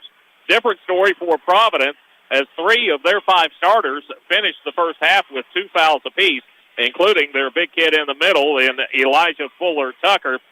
Their leading scorer, Preston Kemp, he picked up 2 early fouls, wasn't much of a factor in that first half. And Drew Kelly, he also has 2 as we get ready to start second half action. Paoli, they've got their work cut out for them. They're going to have to figure out a way to get some quality shots against this very impressive Providence defensive team. Paoli, they were basically motion offense first half. They went to one set play toward the end of the half. Providence defended it really well, so Paoli may have to stick with that motion to try and get somebody open and hopefully create situations where they can get some mismatches. Providence, they're going to start with possession of the basketball. Rams come out in a half-court jump trap. Kemp has it between the circles. Dean out there along with Hewitt, Whitlock, and Tucker Fuller, the 5-4 Providence. Give it up, Kelly to Kemp. Down low, down in the lane. Turning is Fuller. Tucker, his shot blocked out of there by Apple and picked up nicely by Chad Sullivan. Here's Cooper Spires weaving his way through traffic the other way, gets it into the offensive end, and hands it off to Cole. Cole against the man-to-man, crosses over, goes to the double team, put up a little runner, 5 feet, no good, gets his own rebound under the basket. One dribble, put it up off the glass, and it rolls in. Nice hustle that time. 7th point of the night for Fletcher, make it 18-17 in favor of Providence. Just getting started, third quarter of play. Rams stay in their full-court man-to-man pressure. Kelly will bring it up across the timeline. Kelly veers to the left of the key. Again, Again, trying to face guard and make sure Kemp doesn't get the basketball. Kelly works it right side to Whitlock. Whitlock to Kelly. Kelly directing traffic near the spike line with the left-handed dribble to the free throw line. Bounce pass over Fuller. Tucker drives left side up and good. 8 on the night for Elijah. 20-17, back to a 3-point lead for Providence as both teams trade baskets to start this third quarter of play. Spires out front, guarded closely by Whitlock. Takes it to the left of the key. Hesitation move, handed off to Apple on the left wing. Apple works his way around the arc, going to step back, 3 on the way off the mark, no good, and the ball going to go out of bounds. It will be Providence basketball. That's the kind of shots that Paoli is able to get. It's just a matter of if, say, Apple or Spires can step up and knock them down and change that defense for Providence. Lob it over the top. Hewitt still in the backcourt. Whitlock takes it up to the middle to Fuller Tucker. He'll get it across the timeline and hand it off to Kelly. Drew Kelly working the point. One of the 4 seniors in this starting lineup for Providence. Between the circles, Whitlock has it. Going to hand it off to Kemp. Again, Traylon Mitten is drawing that defensive job here tonight against the best offensive player. Work off the pick and roll at the high post. Out front, the ball tipped away, goes right back to Kelly. Still loose on the floor. Mitten comes out of there with it, but then he's going to have the ball poked away from behind, and out there Kemp comes up quickly to the left side in front of the Providence bench. He'll slow things up, give it out front to Kelly between the circles to Whitlock. Hewitt on the right side, fires it on the baseline. There's Kemp driving in, contact with the shot up and good as he goes to the floor. First 2 of the night for Preston Kemp, and it is a 5-point Providence lead with 5:35 to go in the third. Here's Cole, goes all the way down the lane, dish it off to Apple, power dribble, but he has the ball stripped away, and he'll get the ball picked out of his pocket by Kelly. Long lead pass, down low, Fuller Tucker bobbled it, fire it out front to Kemp, steps into 3, left side, off the glass, in and out, no good, and the rebound coming down with it is Apple, but we have a foul away from the basket, and the Rams will be guilty of this one. That foul is going to go on 32, Chad Sullivan. That'll be his first and team's first. They're saying that he used too much to back somebody out. Not something you usually see called. Quickly comes into Hewitt. Thought about the 3, but did not take it. Instead, we'll set it up out front to Whitlock. We're down to the low 1-4 set. Working on the right side. Kelly down the lane, driving in, contact. Hewitt turns, shot up, no good. Gets his own rebound, put it up and in. Another offensive rebound. Hewitt with 4, and it's 24-17 with 5 minutes to go. Rams take timeout here in the third quarter. You're listening to Rams basketball on Mix 95.3. Are you ready to see the world with clarity and style? Look no further than InFocus Eye Care on West Hospital Road in Paoli. At InFocus Eye Care, they offer comprehensive eye exams, a wide selection of fashionable eyewear, and the latest in contact lens technology. Their expert team is dedicated to providing personalized eye care for the entire family. Call 812-723-4752 and schedule your appointment.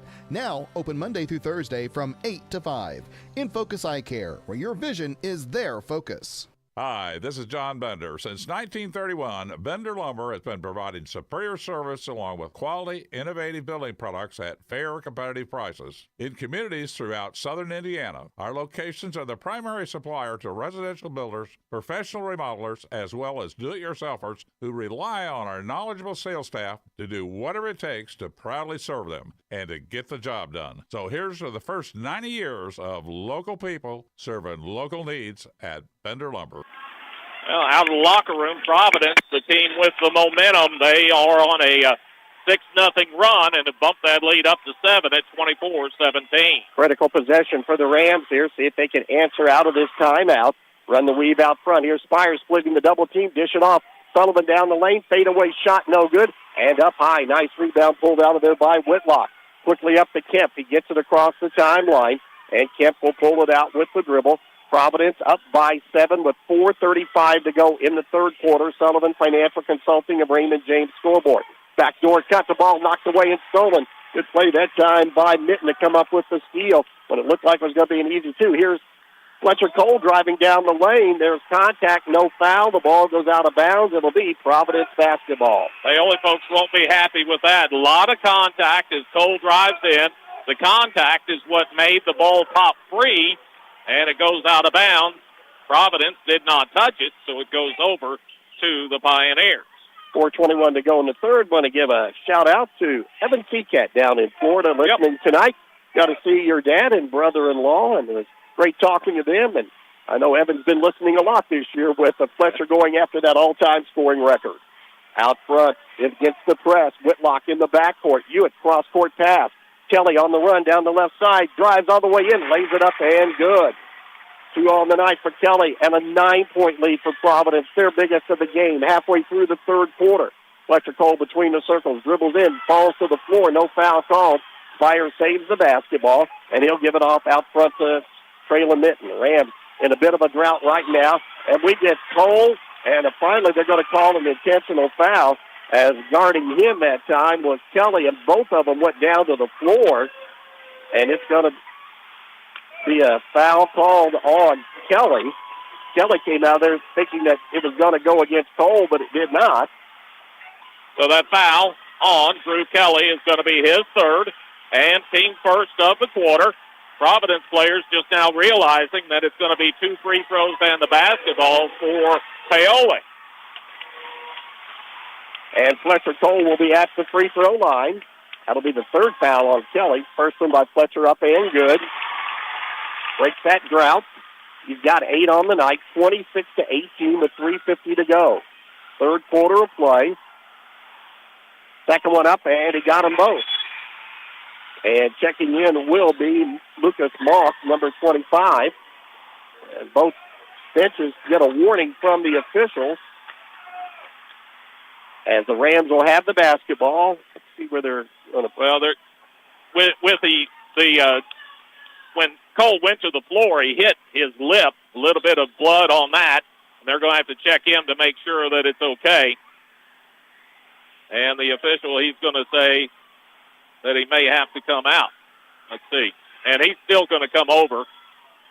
And, you know, really, it's one of those deals when the blood is a result of a foul, you give a little more leeway to the team to get it stopped, and so that they don't have to take the player out. Fletcher working on it there. I think Ian Bostock said gauze up in put there. that gauze up in your mouth and see if that'll work. Fletcher says he's ready to go. Yep. Rams will have it along the baseline. I think Fletcher's looking a little more energized now. Let's see if he doesn't try to take the game over a little bit. Comes in the double team. Fletcher with the dribble, give it off to Apple. Apple, high post pass, goes out to Minton. Minton between the circles, fakes. He's going to drive in, kick it out in the corner to Spires on the right side. Cooper down the lane, pull up, shot, count, nope, foul on the floor, even though it went in.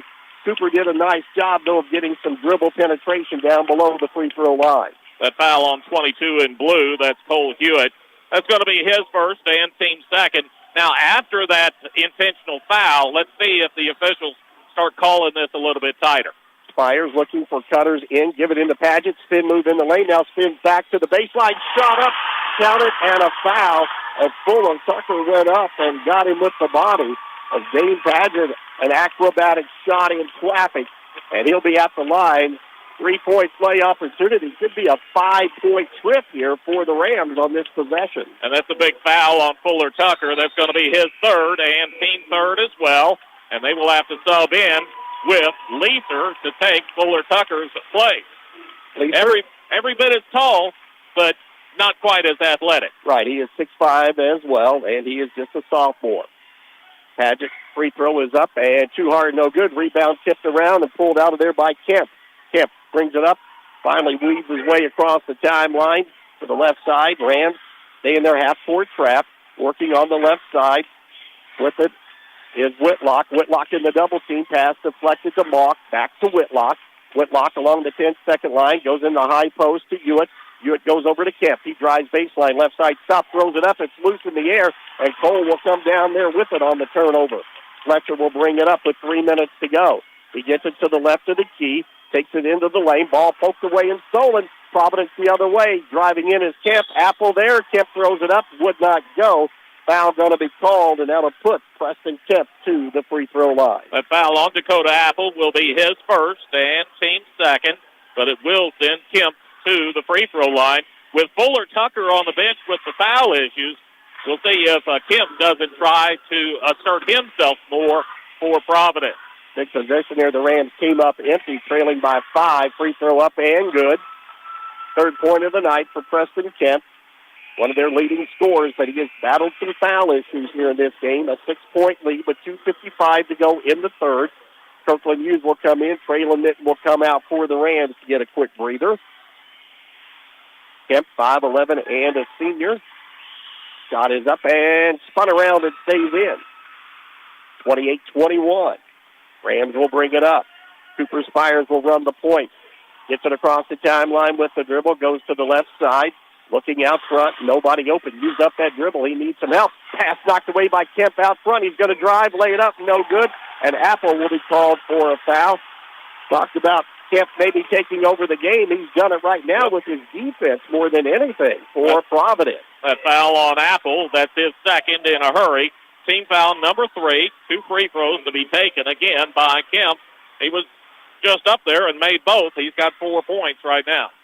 Kemp will step up at the line. And his first free throw's up and good. He's the quarterback on this Providence Pioneer football team that won the state championship in Class A. And if you watch some of their games, he's really shifty. He doesn't look like he's all that fast, but, man, when he hits that hole, he is gone. And that's what he's doing out here out front on this defense. And the second one rolls up and good. And it's back to a 9-point lead for Providence.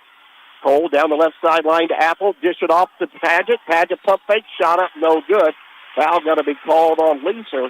And that will put the Rams back at the free throw line. That foul on Leeser is going to be his second and team fourth. One more, and Paoli will get to the bonus situation. As it is, Paget will step up there to shoot 2. He is 0 for 4 from the line tonight. Needs to knock a couple of down here. Rams have struggled at the free throw lines. First one by Dane up and good. Hopefully that'll be a streak to go. Chad Sullivan will check back in. 5 on the night for Dane. And coming out will be Kirkland Hughes for the Rams at the 2:32 mark. 30-22, Sullivan Financial Consulting of Raymond James Scoreboard, Providence on top in this championship game of sectional 46. Second one is short, no good. And the rebound cleared off out of there by Providence's Hewitt. Hewitt gives it off to Kemp. Gets it up across the timeline with the dribble. Rams stay in their half-court trap. Kemp falls to the floor, but he's got a teammate open. Hewitt kick it back out to Whitlock. Whitlock to the right of the key. Kemp to the left of the key. Kemp keeps the dribble alive. Into the high post. Fire to Mock. Right back to Whitlock to Kemp. Down in the lane. The ball tipped, but Hewitt comes down with it. Steps up. Puts up a little 10-footer. No good. Ball tipped around. Hewitt comes down with it. No good. Put it up a third time. No good. And finally, Leeser is able to put the basket up and good. His offensive rebounding pays off as Providence couldn't get their hands on it, but they did what you're supposed to do, just keep it alive, and it pays off for a 10-point lead. Cole, long 3, right of the key, no good. Paget tries to save it back in. The ball tipped away, and it goes out of bounds. Last touch by the Rams. It'll be Providence basketball. Substitution for Paoli. Minton will come in. Chad Sullivan will go out. Paoli, quick lineup out there. Let's see if they can figure out a way to turn Providence over. Beckert, the streak shooter, comes in. Rams a critical point of this game. Do not want to let this get any further out of hand heading into the fourth quarter. Kept down the right sideline. And the pass is tipped, but it goes right to the hands of Mock. Drives, dish it off right side, and Beckert lays it up and in. It's like the Rams had a turnover. Instead, it comes to 2 for Providence. They're up by 12. Down low in the lane is Dane Paget working. Put it up. Good, counted, and a foul. Paget just using his strength and muscle down low, that physicality, as he is posting up the guys from Providence with Fuller Tucker not in there and taking advantage of them. And he'll have a 3-point play opportunity as he cuts that lead back to 10. That foul on Beckert will be his first. Team foul number 5 in the quarter. Paget back to the free throw line. He's got 7 points so far tonight. Dane has played well over the last 3 or 4 weeks of this season. Free throw up and rims in and out, no good. And the rebound cleared off by Beckert. Gives it off in the backcourt to Kemp. Bodies on the floor, nothing called. Kemp across the timeline with the dribble. Fire back out front to Mock. Swing it left side to Whitlock. Whitlock looking nowhere to go. Mock used up his dribble to Whitlock with 1:05 to go. Providence will probably be very patient now with this double-digit lead. Down to 1 minute to go. Whitlock works on the left side to Beckert. Beckert, the ball knocked away, but he gets it right back. Spin move down the lane. Lost it, tipped around. Paget comes out of there with it, and a push foul from behind. going to be called on Lisa, who tried to re-steal that basketball for Providence. And that foul, they're going to actually get Becker reaching in. That's going to be his second, and already over the limit, so 2 free throws for Paoli. Dane Padgett will step up there again. Dane's been at the line frequently here tonight. This will be free throws 5 and 6 in this quarter. He shot 9 so far on the night. First one by Dane is up and good. That'll give him 8 points on the night. Padgett, big game off the bench for Paoli here. 52 seconds to go in the third. Rams down by 9. Championship game of Class 2A sectional, 46 at Chambers Gymnasium. Second free throw, it's up and good as well. So the Rams score with the clock not running. Fuller Tucker will come in for Providence. Sullivan, Chad will come in for Dane Padgett to get a nice round of applause for a game well played so far. Rams extend their pressure. As again, try to keep the ball out of the hands of Kemp. Let somebody else work for it. Into the backcourt, working block. 10-second count on. Fuller Tucker finally across the timeline. Will slow things up and hand it off to Kemp, who comes to get the basketball. 35 seconds to go in the quarter. Ball on hip of Kemp to the right of the key. Dribbles into the center circle. Give it up out front to Whitlock. Whitlock with the dribble. Hesitation move, nowhere to go. Hewitt to Mock around the perimeter. Rams go back to their half-court man-to-man. Out front, Whitlock to the right of the key with 19 seconds to go to the top of the key. Out front, Mock gives it off to Kemp. Mitten again draws out assignment. Rams jump trap on him. He weaves his way through traffic, and a foul going to be called, as a reach-in foul will be called on Fletcher Cole. That foul on Cole is going to be his second, and team foul number 4, so no free throws yet for Providence. Ian Sullivan will check back in. Also Duke Beckert for Providence. If they'll run a play for him, their best shooter on the team, at least from the outside, or if they'll go down low to Fuller Tucker. Along the sideline, comes in the backcourt to Kemp. 8 seconds. Rams come out to trap him. He drives right side. Going to go all the way to the basket. Dump it off down low. Shot up by Mock. No good. Tipped around. Apple from three-quarters court will heave it, and that'll be the third quarter of play in this championship game. Rams some work to do heading into the fourth quarter, trailing at 34-26. You're listening to Rams basketball on Mix 95.3. Invest where it matters most, in the people and the potential of Orange County. Over the last decade, through the power of giving, the Orange County Community Foundation has helped thousands achieve their dreams, distributing numerous dollars in scholarships and grants from endowed funds. And we're just getting started. Scholarship applications will open soon, giving Orange County students the chance to unlock new opportunities, realize their full potential, and leave their mark on the world. Plus, be on the lookout for details on our unrestricted grants program, empowering local nonprofits to continue their philanthropic work and address the most pressing needs in our community. In 2024 alone, this grant cycle poured over $85,000 into our community, supporting many programs. Looking to make a lasting difference? Start a fund with us today and create a legacy that grows year after year. Call us at 812-723-4150 because your generosity shapes tomorrow.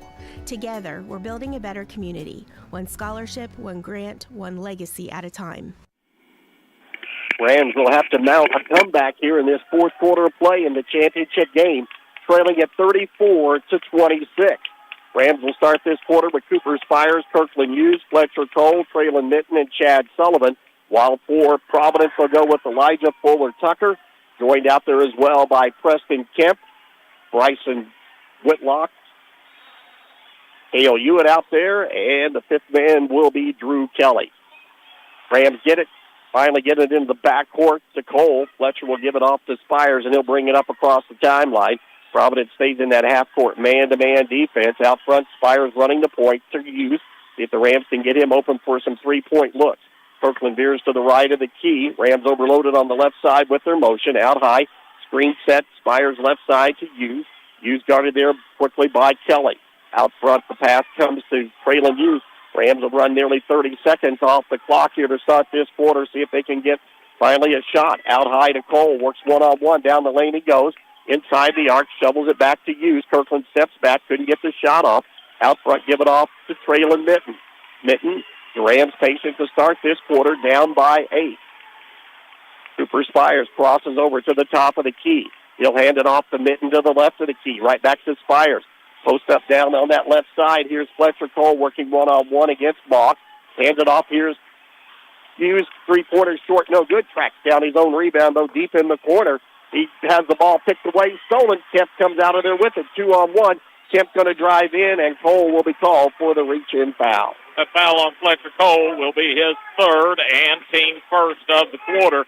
Shooting percentages through three. Paoli, 36%. 9 out of 25. They were 3 of 7 in the third quarter. Providence, 14 of 37, so 12 more shot attempts for Providence. They're shooting 38%.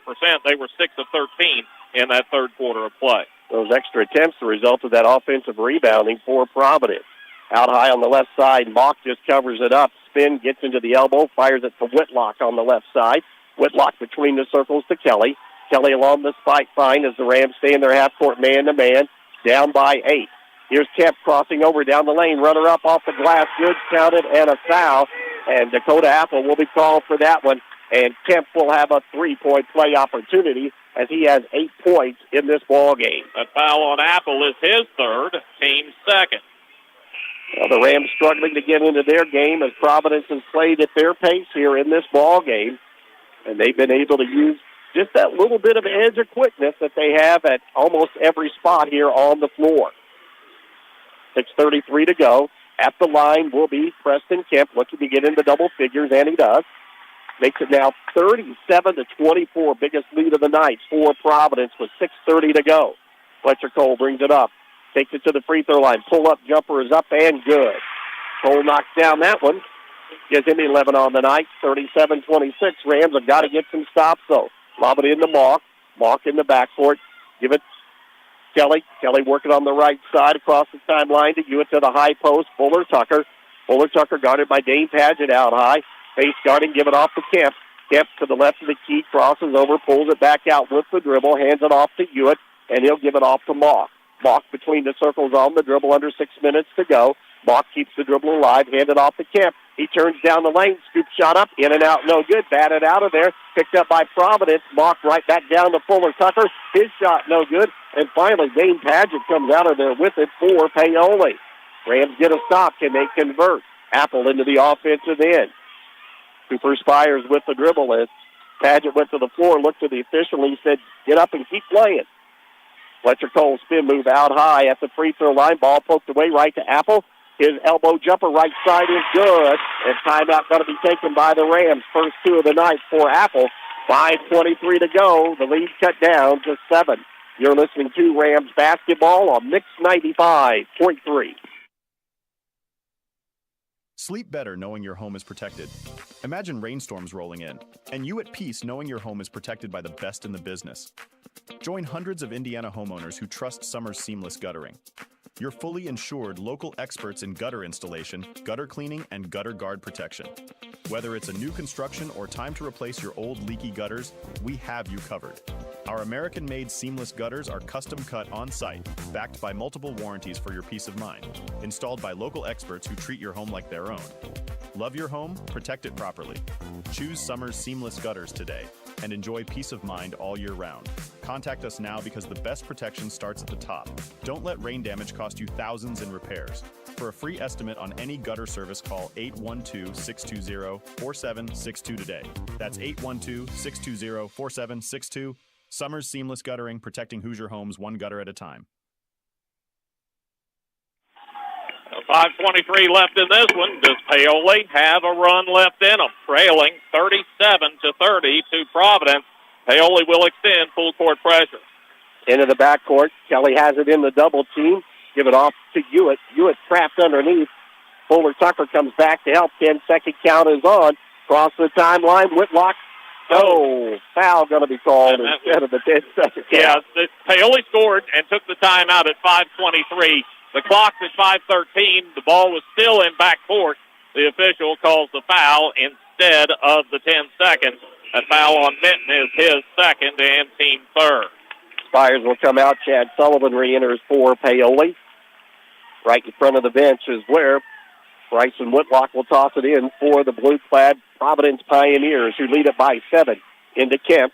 Kemp going to shovel it out front to Kelly, going to space it out, run a kind of a semi-delay here. 2 out and 2 right along the free throw line, and then they post up Fuller Tucker down low. Out high between the circles, Whitlock has it, steps through, goes to Hewitt on the right wing. Hewitt fires it into Kemp. Elbow jumper is going to be way short, trying to save it in. Providence does, but it comes right back into Paget. Rams have numbers. Here's Fletcher Cole, steps into 3, top of the key, in and out, no good. Firing it, trying to save it is Apple. The ball loose on the floor, and it's going to be picked up on a nice play by Whitlock on the baseline. Quickly, Providence the other way. Into the corner. Looking, nowhere to go for Hewitt. Pass it out front, knocked away and stolen by Apple. Dakota going to drive in, put it up, no good, but a foul going to be called on Preston Kemp. Kemp, who picked up 2 early fouls in the first quarter, has just now picked up his third of the night. That's foul number 1 against Providence here in the fourth quarter, and it will put Dakota Apple to the free throw line. Dakota on the season, 58% free throw shooter. One other score to pass along, just 8 seconds left, and Orleans is on top 40-32 over North Davies. Free throw by Apple. Hit the back of the rim, bounced so high it went off the backboard. Well, the Rams. The one stat I did not give at the end of the third quarter was free throw shooting. Paoli 8 of 17 through 3 quarters. That was their first one in the fourth quarter. Second one by Apple, and this one's up and good. His third point of the night, 37-31 with 4:27 to go in the ball game. Paoli comes out. They'll go half court, 1-3-1 trap. Right side working is Kelly. In the backcourt to Kemp. Kemp across the timeline. Gets it to the left of the key. Works it to the left wing. Dribbles between a couple of defenders. Ball knocked away, but he comes back up with it. He fires it over the head of his teammate into the backcourt. And that's what the Rams needed as they trailed by 6 and a chance to get closer. And Coach Ryan Miller will take timeout. 4:09 to go. Providence on top, 37-31.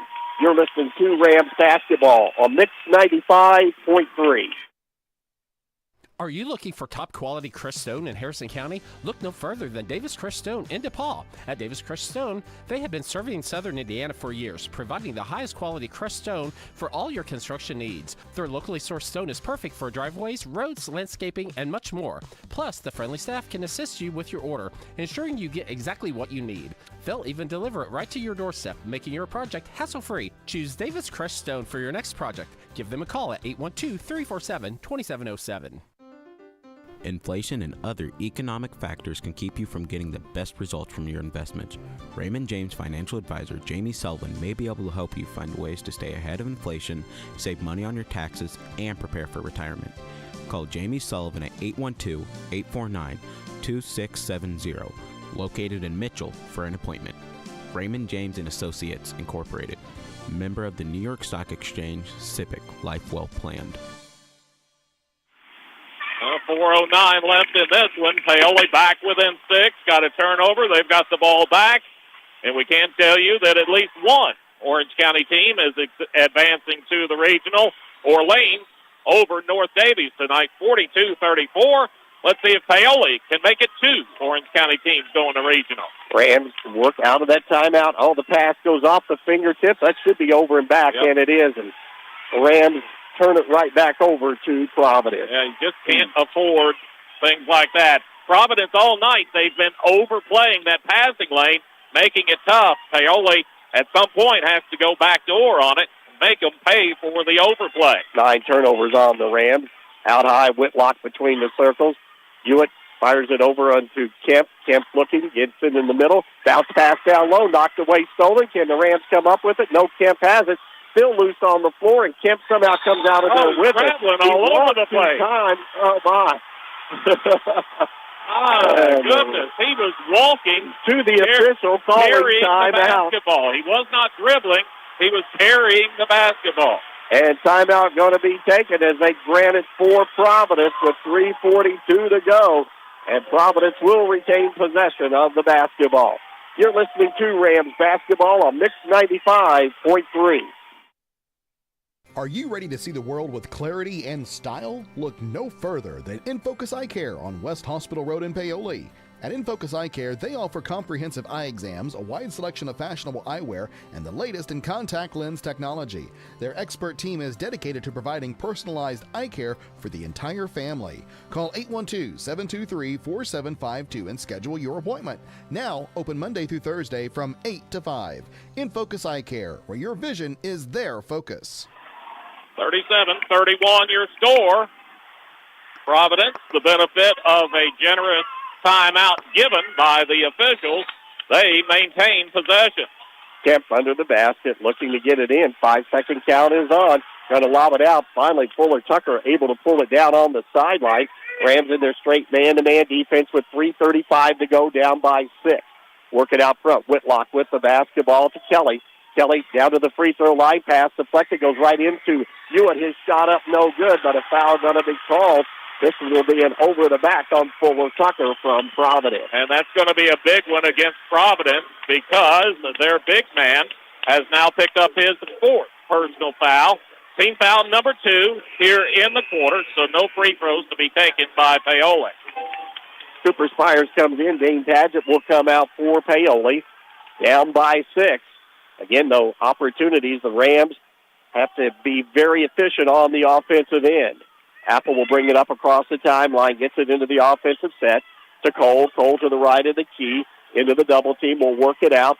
Takes it with the dribble down to the elbow, turnaround, spin, free throw line jumper, no good, but a foul going to be called as Whitlock too close for comfort that time. Well, he gave 14. There's not a 14 in blue. He'll have to come over and correct that. And Dottie will get him straightened out. Who do you really want to call that foul on, she says. And at the line, Fletcher Cole a chance to score with the clock not running. Free throw is up and rattled around and stayed in. All right. Nothing has been easy tonight. You're right, that foul went on Whitlock, 23. Yep, got that one. 37-32 with 3:12 to go. Second one by Cole. It's up and good. 37-33 as Sullivan out, Padgett back in. And the Rams again look to see if they can get a stop on the defensive end. As full court pressure being applied in the backcourt, Hewitt has it. Rams go to the 1-3-1 half-court trap. Kemp across the timeline. Now he gets it. Gets into that trap. Fires it right side on the baseline to Kelly. Cross court to Hewitt. Hewitt to the left of the key. Pass knocked away. Stolen by Apple. Dakota going to drive in. Shot short. No good. Great play by Kemp to come up with it as the Rams again miss a golden opportunity. And now Apple runs over Kemp, who stopped right in front of him. But, oh, my goodness. Yep. 99% of the time, the official's going to give the benefit of the doubt to the offense on that missed shot by Apple with the contact from the defense. Paoli didn't get that call, but does get a call against Apple. That's now his 4th personal foul and 4th on the team. Rams just can't take advantage of opportunities that they have created. Into the middle of the court, working with the basketball is Whitlock. He'll give it off to Mock, who checked in. Mock goes to Kemp. Kemp around the perimeter with 2:35 to go. Rams in a double team. Mock has the ball knocked away. Stolen out of there with it quickly. Fletcher Cole. He's going to drive, stop, turnaround jumper in the lane. Up and good. And the Rams are back to within 2 at 37-35. 15 points for Fletcher. Ram fans come to life. As Kemp gets it up near the 10-second line. Yet to get it across. Now he does. Into the double team. Needs some help. To Kelly between the circles. Kelly looking to pull it back out. Between the circles to Mock. Mock will give it off to Whitlock, and a foul going to be called on Padgett with 2:05 to go, and that will put Providence at the free throw line. Yeah, Padgett picks up his 2nd personal foul, team foul number 5, so bonus free throws the rest of the way for Providence. This will be Bryson Whitlock stepping up there. He has not been to the line tonight. So far tonight, Providence is 5 of 6 from the charity stripe. First free throw is up and good. Nothing but net for Bryson Whitlock, his 3rd point of the night. 3-point ball game. Rams have been down by as many as 13 in this ball game, but have fought back. 2 minutes and 5 seconds to go in the 4th quarter.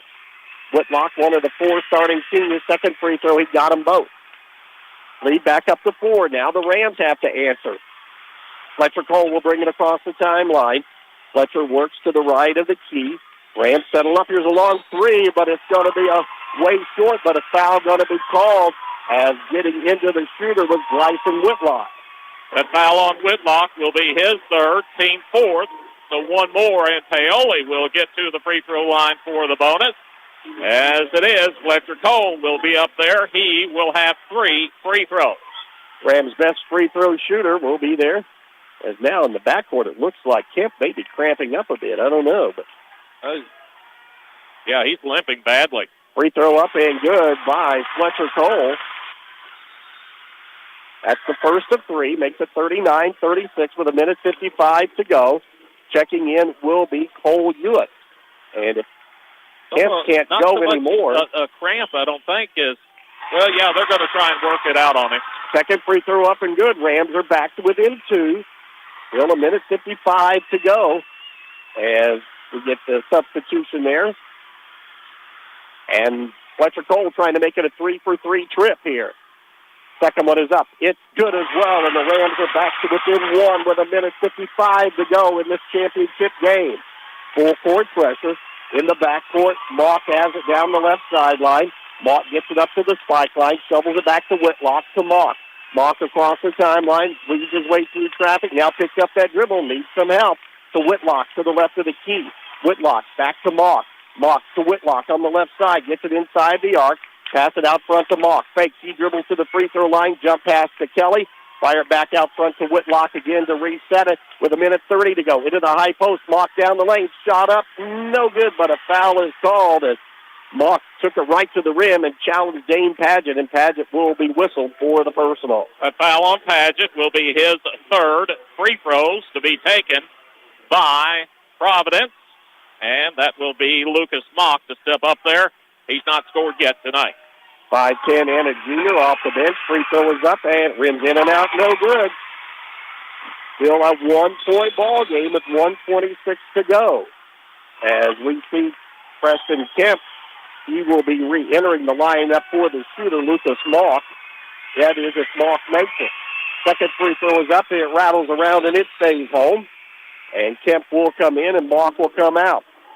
40-38. Providence on top with 1:26 to go here in this ball game. The Rams trying to make a huge comeback. Apple bobbled it in the backcourt, takes it with the dribble, gets it across the timeline. Now we'll slow things up for Paoli. Committing to the left of the key, and the Rams will take time out. 1:18 to go. Paoli trails by 2, 40-38 on the Sullivan Financial Consulting of Raymond James scoreboard. You're listening to Rams basketball on Mix 95.3. Hi, this is John Bender. Since 1931, Bender Lumber has been providing superior service along with quality, innovative building products at fair, competitive prices. In communities throughout southern Indiana, our locations are the primary supplier to residential builders, professional remodelers, as well as do-it-yourselfers who rely on our knowledgeable sales staff to do whatever it takes to proudly serve them and to get the job done. So here's to the first 90 years of local people serving local needs at Bender Lumber.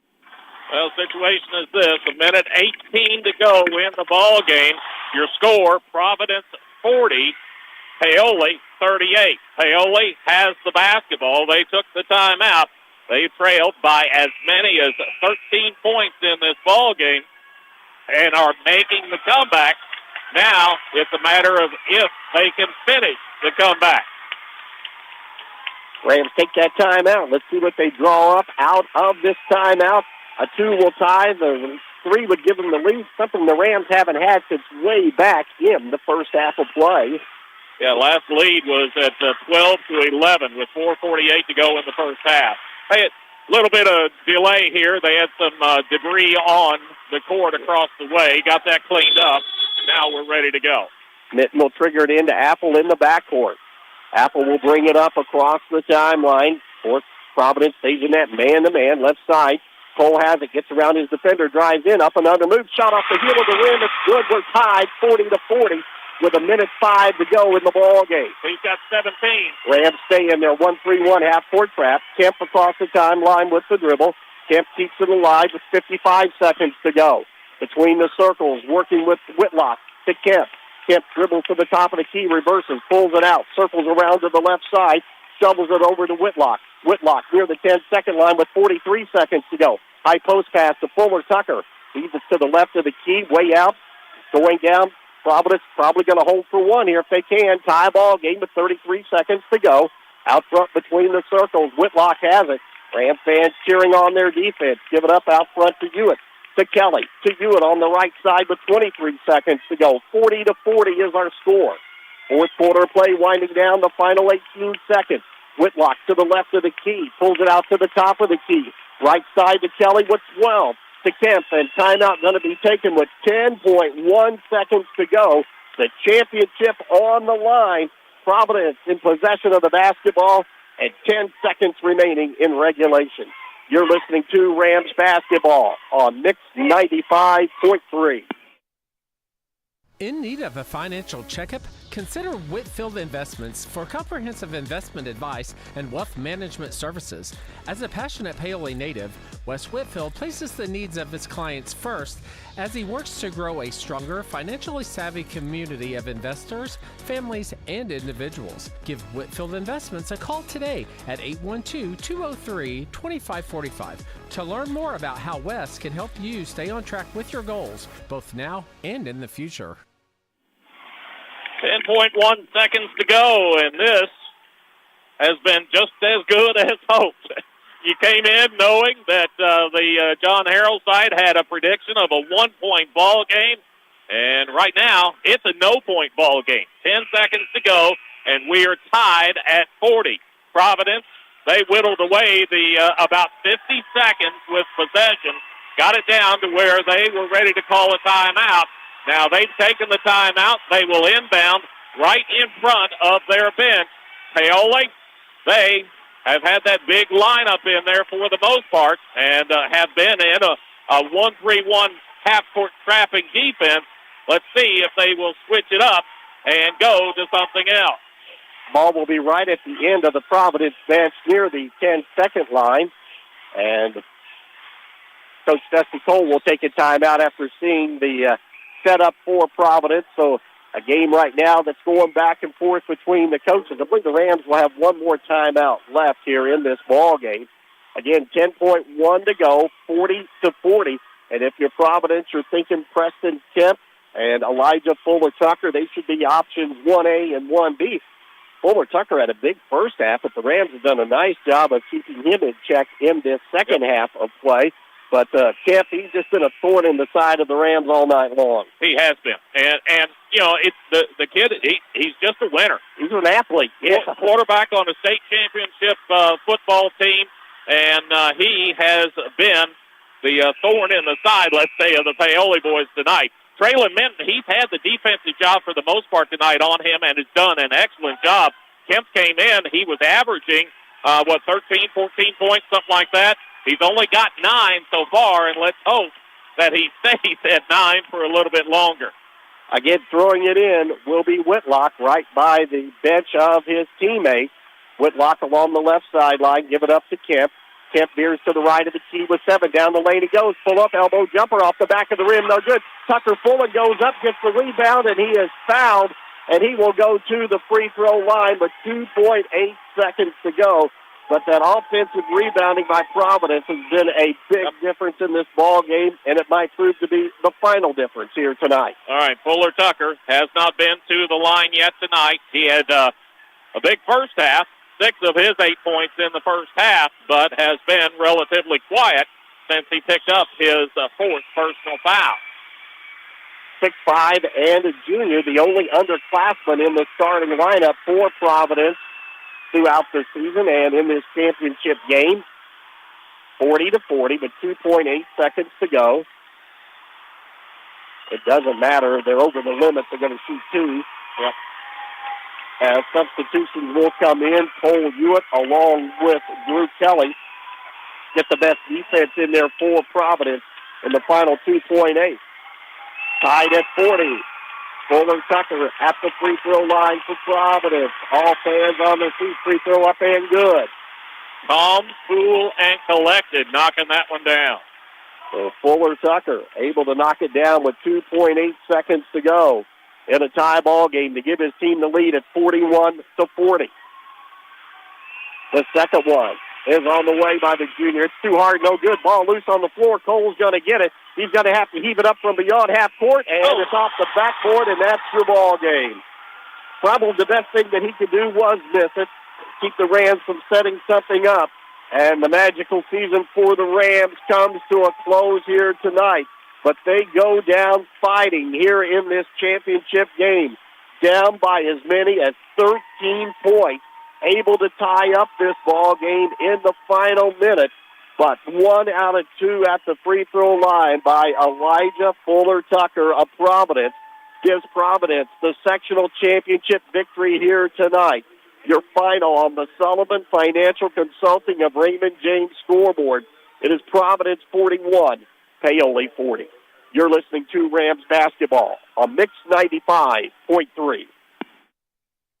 Get ready for a taste explosion at the Superburger in Paoli, home of the Triple Nuke, the burger that takes flavor to a whole new level. But that's not all. They now proudly claim the title of second best burger in Indiana. Sizzle into satisfaction with their mouth-watering patties made with locally raised 90% lean grass-fed beef with fresh ingredients that'll leave your taste buds begging for more. The Superburger, where every bite is a journey of culinary delight. Swing by today and discover why they are the talk of the town. The Superburger, West Main Street in Paoli, where the Triple Nuke reigns supreme and the taste is legendary. Riley Oil is pleased to announce they are once again pumping gas for their valued customers after the 2023 tornado outbreak at their Paoli location. The Riley family invites you to stop in and fill up with quality Marathon gasoline and diesel. Stop in and check out the facility, grab a cold drink and a Hoosier Lottery ticket.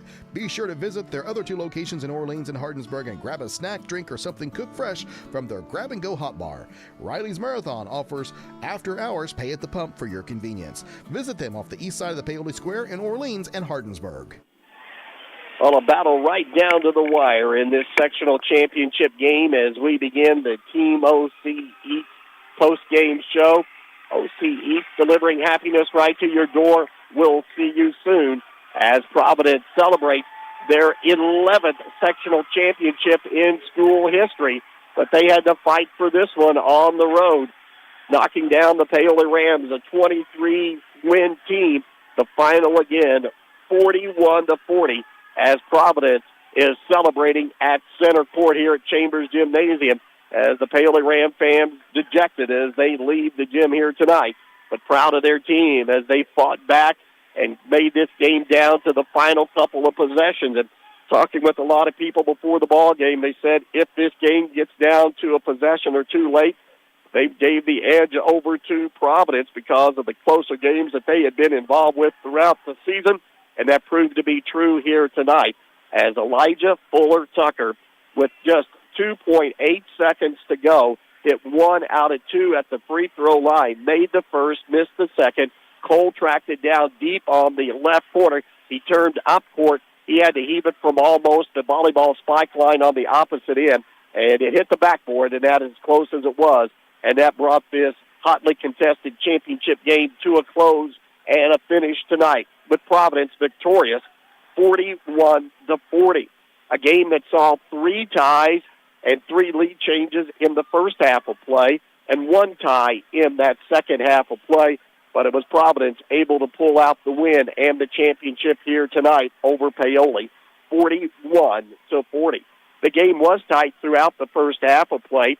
It was a 9-6 Paoli on top at the end of 1. It was Providence taking the lead at the intermission, 18-5. But then Providence came out and got a 6-0 run, actually make that an 8-0 run, and they boosted the lead up to 26-17. And then finally the Rams, they break almost a 3-minute scoring drought, finally getting a couple of free throws by Fletcher Cole at the 3:50 mark. But Providence is slowly, steadily shooting the ball better, able to get the lead up to double digits. And as we mentioned, that lead ballooned up to 13 at one point. It was 34-26 at the end of 3. Providence got it up to 37-26 right at the start of that fourth quarter of play. But then the Rams slowly started to chip away, able to work the lead down to 37-31. Then Fletcher Cole, a couple of free throws, cut it down to 37-33 as Providence went from the 6:33 mark of the fourth quarter to the 2:05 of that fourth quarter mark. So almost 4.5 minutes without scoring. And by that time, the Rams had closed that double-digit lead down to 37-35 with 2:25 to go on a basket by Fletcher Cole. But then Bryson Whitlock hit 2 key free throws at the 2:05 mark to make it 39-35. Fletcher Cole was fouled shooting a three-pointer. He made all three of those with 1:55 to go. It was 39-38 with Providence on top. Providence came down. They got 1 out of 2 at the free throw line from Lucas Mock to make it 40-38 with 1:26 to go. A bucket by Fletcher Cole with 1:01 to go tied it at 40-40. And then Providence able to hold on and get the final shot attempt. Kemp drove down, pulled up just below the free throw line. His shot was no good. The rebound came out. Rams had inside position, but it was a long rebound. And Tucker Fullen came down with it, went up for the shot. It was no good, but he was fouled with 2.8 seconds to go. And then he made 1 out of 2, which proved to be the difference here tonight in this ball game. But as we'll go through the stats here in a little bit, Rams are going to be kicking themselves for not hitting free throws, as they could have had maybe a comfortable lead and win here tonight if they would have hit just half of what they missed here in this ball game, as they fall 41-40. Both coaches said rebounding would be key in this game, and Providence able to dominate that stat. Providence with 28 total rebounds compared to 15 for the Rams. But the big difference was second chance opportunities, as Providence with 13 offensive boards in this ball game, while the Rams only had 4. So those 9 second chance opportunities, and Bert told you at the end of the third quarter how many more shots Providence was able to put up through 3 quarters of play, a big difference in this ball game on the shot attempts. Turnovers, the Rams were able to turn over Providence 14 times tonight. Paoli had 9 miscues. Rams had a couple of key plays down late when it looked like Apple was going to go on a breakaway, but Kemp got back and challenged him on a layup that would have tied the ball game, but then missed that shot. Providence comes out with it. Also there in the fourth quarter when the Rams were working out of a timeout, they threw the ball back into the backcourt, an unforced turnover after they had created a turnover on Providence. So a couple of critical plays, but you can always look at that in a close game. Those stand out. And give Providence credit, they made them down the stretch when the Rams couldn't, and it got down to the free throw line, and that was the difference tonight. But Providence able to knock down 1 out of 2 at the line, but 2.8 seconds to go to give them the sectional championship here tonight over Paoli, 41-40. Providence now will head into regional play with a 17-4 record. The Rams wrap up their season with 23-3 season. When we continue with the OC Eats postgame show, we'll take a look at team and individual stats. You're listening to Rams basketball on Mix 95.3. Satisfy your cravings with KFC's world-famous fried chicken. What began from a humble service station in Corbin, Kentucky now includes over 24,000 KFC outlets in more than 145 countries and territories around the world. It's real meals made the hard way. Now you can enjoy their world-famous fried chicken in a variety of ways, from buckets to meal deals, sides, and desserts. Stop by the KFC at 925 North Gospel Street in Paoli. It's finger-licking good. Time rolls on and change happens, but some things remain the same. Banks send their profits to stockholders, and credit unions share profits with members and their local communities. The difference seems simple, but the effect is huge. Since 2021, Hoosier Hills Credit Union has donated over $500,000 to nonprofits, scholarships, athletic programs, and community foundations across central and southern Indiana. We're proud to give back to our local communities. If you'd like to bank local and build our community together, visit HoosierHills.com and join us today. Discover the convenience of Hoosier Hardware, now offering a comprehensive selection of ammunition for all your shooting needs. Located on 1st Street, 1 block from the square, we are your one-stop shop for plumbing, electrical, painting, mobile home parts, water heaters, and general hardware supplies. In addition to our extensive inventory, we fill propane tanks, providing you with a cost-effective solution. Visit us today or call 812-723-2708 to see why Hoosier Hardware stands out for quality and service in the community. As we continue with the Team OC Eats post-game show, as Providence on the ladder cutting down the nets, the Rams were hoping that would be their job tonight, but come up a point short here, 41-40, your final on the Sullivan Financial Consulting of Raymond James scoreboard. That means Providence will move on to the 2A regional next week. Again, a 1-game regional. They will take on the Linton Miners, who won over at Eastern Green tonight over West Vigo, 61-36. And also, as Bert mentioned, congratulations out to the Orleans Bulldogs. They're advancing on as they win their first sectional championship in 10 years, defeating North Davies tonight over at Lagodi. All right, let's look at some of the stats from this ball game. And the key stat, it's going to jump out at you, is the free throw shooting for Paoli. Through the first three quarters, they had made just 8 of 17, so they had missed 9 going into the fourth quarter. Fourth quarter, they knocked them down. Paoli 6 of 7 in the fourth quarter, but 14 out of 24 for the night for 58%, and that's probably, 10 percentage points below what they shoot on the year. So that's a key stat. Paoli just did not make free throws tonight. Overall, Paoli, 13 of 33 against an excellent defensive team in Providence. They shoot 39%. The really bad quarter was that second quarter when they were 2 of 11. The other 3 quarters, Paoli was just below 50% to above, depending on which of the quarters you look at. Paoli in that fourth quarter made 4 out of 8 from the field. Included in that 13 of 33 overall figure is 0 for 7 three-point shooting for Paoli tonight. They were 0 for 3 in that fourth quarter of play. As far as Providence is concerned, they shoot a little bit worse than Paoli percentage-wise, 15 of 42 overall, 36%. They really started taking the air out of the basketball in that fourth quarter. Providence only 5 shot attempts in the fourth quarter of play after they'd gotten at least 12 shot attempts in the first 3. They were 1 of 5 in that fourth quarter. Included in the 15 of 42 overall figure is 2 of 6 three-point shooting for Providence, so 33% there. Where Providence was able to get some things done was at the free throw line as they make 8 of 11 on the night. 2 of their 3 misses were actually in that fourth quarter of play when they were 4 out of 6. 41-40, that's your final. Providence over Paoli, and they take home the Sectional 46 Championship Trophy. We'll take a break, come back, and continue with the OC Eats, a post-game show.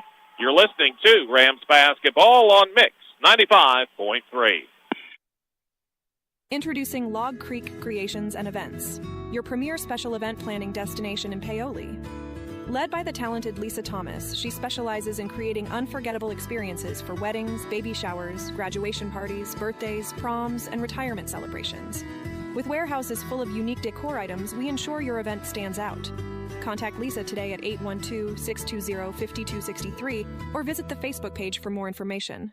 Let Log Creek Creations and Events make your special day extraordinary. Cave Quarries Incorporated and Calcar Quarries, dealers of agricultural lime, crushed stone, sand, hot and mix asphalt materials, and asphalt paving, invite you to visit one of their 2 locations. Cave Quarries, located 3 miles west of Paoli on State Road 56, and Calcar Quarries, located 2 miles east of Paoli on Highway 150. Phone 936-4923 for Cave Quarries Incorporated and 723-2109 for Calcar Quarries. Services you can count on. Quality guaranteed. Paoli Health and Living is a senior living community that's not like the others. It's rich in history, a community landmark, and a place to call home. Get the care you need and deserve with Paoli Health and Living rehabilitation programs. Be unstoppable and take the guesswork out of therapy with their unique and personalized programs. And for residents needing extra care, the long-term care program is equipped with an expert team of nurses and therapists, dietitians, and dedicated certified nursing assistants. Learn more about the services available to you at Paoli Health and Living. Call 812-723-2595.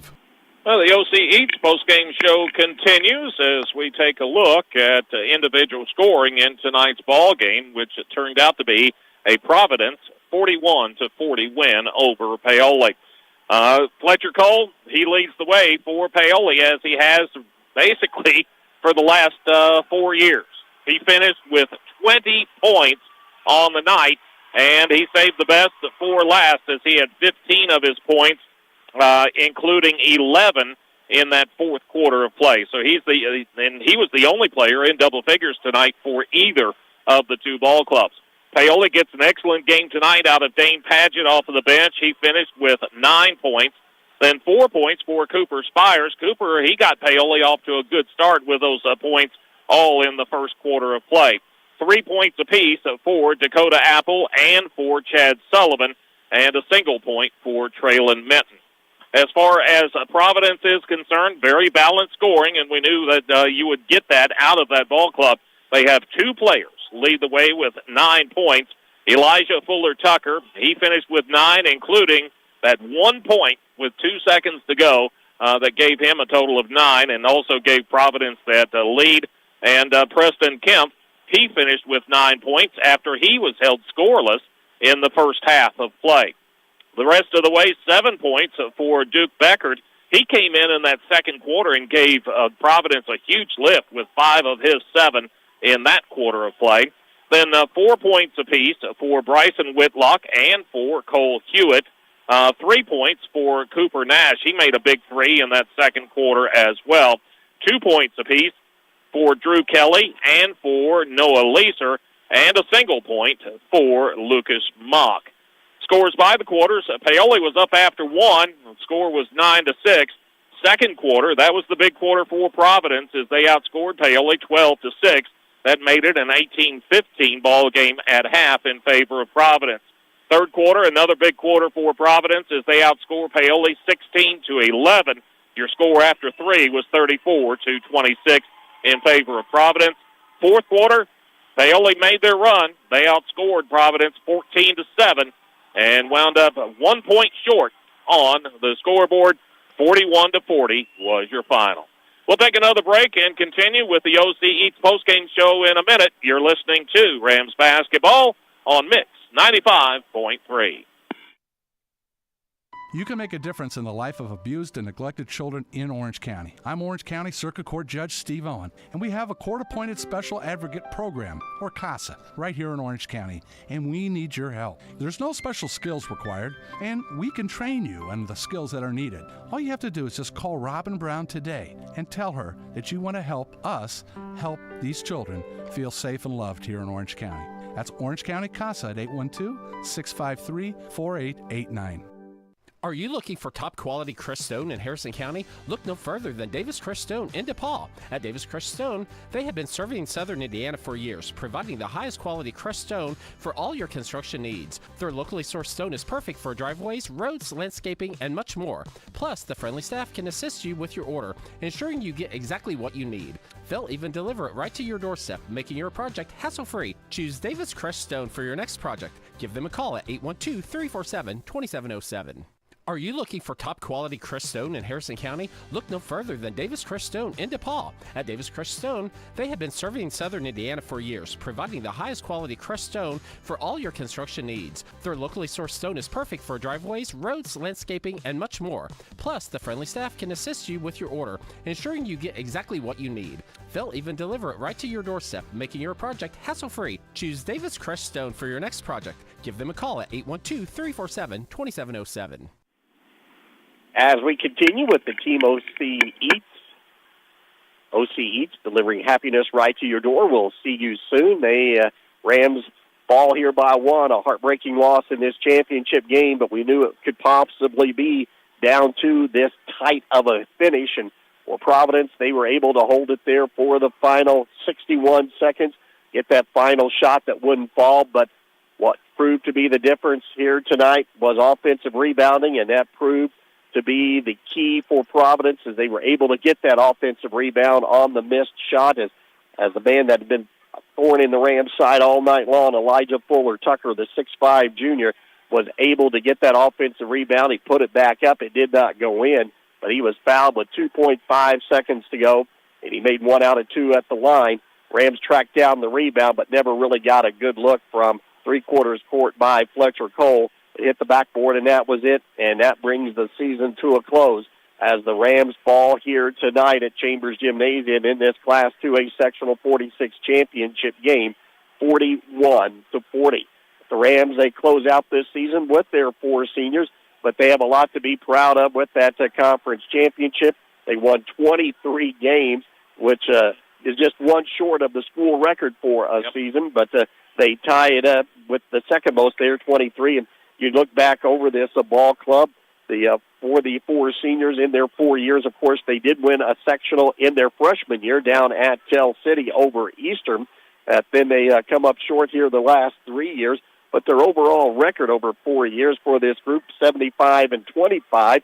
You kind of look at that. As you look up, they came up through the grade school and junior high. They kind of struggled to be around a 500 team, but when you can get into the high school and start mixing in with other classes, then you can piece together a good team, and that's exactly what Coach Dusty Cole did with this particular group of seniors. In fact, they had 4 winning seasons, 16-10, 18-6, 18-6, and 23-20 here. Again, those 2 conference championships and the 1 sectional title, and boy, they would have loved to close out their careers with 1 here tonight. Yeah, that would have been something else, to close it out here on your home court.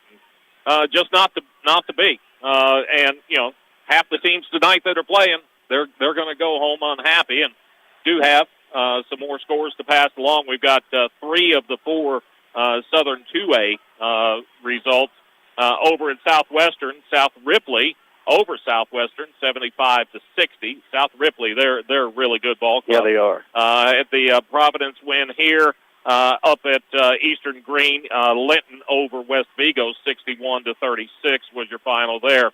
Couple of scores of interest from over at West Washington. Christian Academy over Borden, 48-35. That Christian Academy team is really good. And, of course, we had the Orleans score, 42-34, just a bit ago. So they will advance to regional play next week. So it kind of start to set things up. And, of course, for the regional, as we talked about at the top of the broadcast, we know just what the matchups will be, what section will play what sectional. Just won't know until tomorrow just exactly what location you will be. And that will be decided around 10 o'clock tomorrow morning by the IHSAA as once they get all of the teams put together, kind of figure it out geographically as to what might be the best fit, least traveling distance, and put all of those factors together. But each regional site will be a 2-game regional with different classes more than likely depending on the setup. But again, that will be determined tomorrow. Well, we've been keeping track all season long on the Fletcher Cole Watch as far as career points for the senior. And Fletcher ends up his outstanding career with 1,835 points, which will make him now on the number 2 in the list of all-time scorers as he comes up 38 points shy of tying Evan Seacat for the career high at 1,873. But Fletcher gave it a run and thought he might get it by the time we figured things out at the beginning of the year. Knew it was going to have to be around 23, 24 points per ball game. And he was on that pace until about the month of February, and then we started seeing a lot of different defenses, particularly the Boxton one and denying him. But he kept his team winning, and that was what was most important to him. Yeah, and that's what you were seeing this week especially. It was on his mind. He knew he was close. Everybody knew he was close.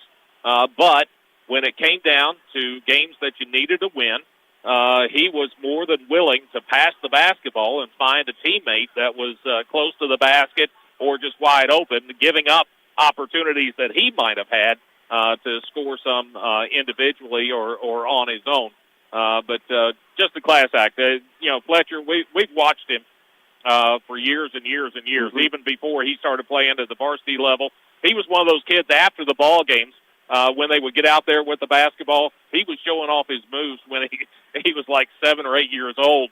And you knew when he was coming up, he was going to be a good one, and he turned out to be just that. Yeah, it was fun to be around before he got into his high school career. I remember one night I was down talking to Dusty in a pregame show. In fact, they were playing North Harrison here, and it's when North Harrison really had that good team with McIntyre and Hatton.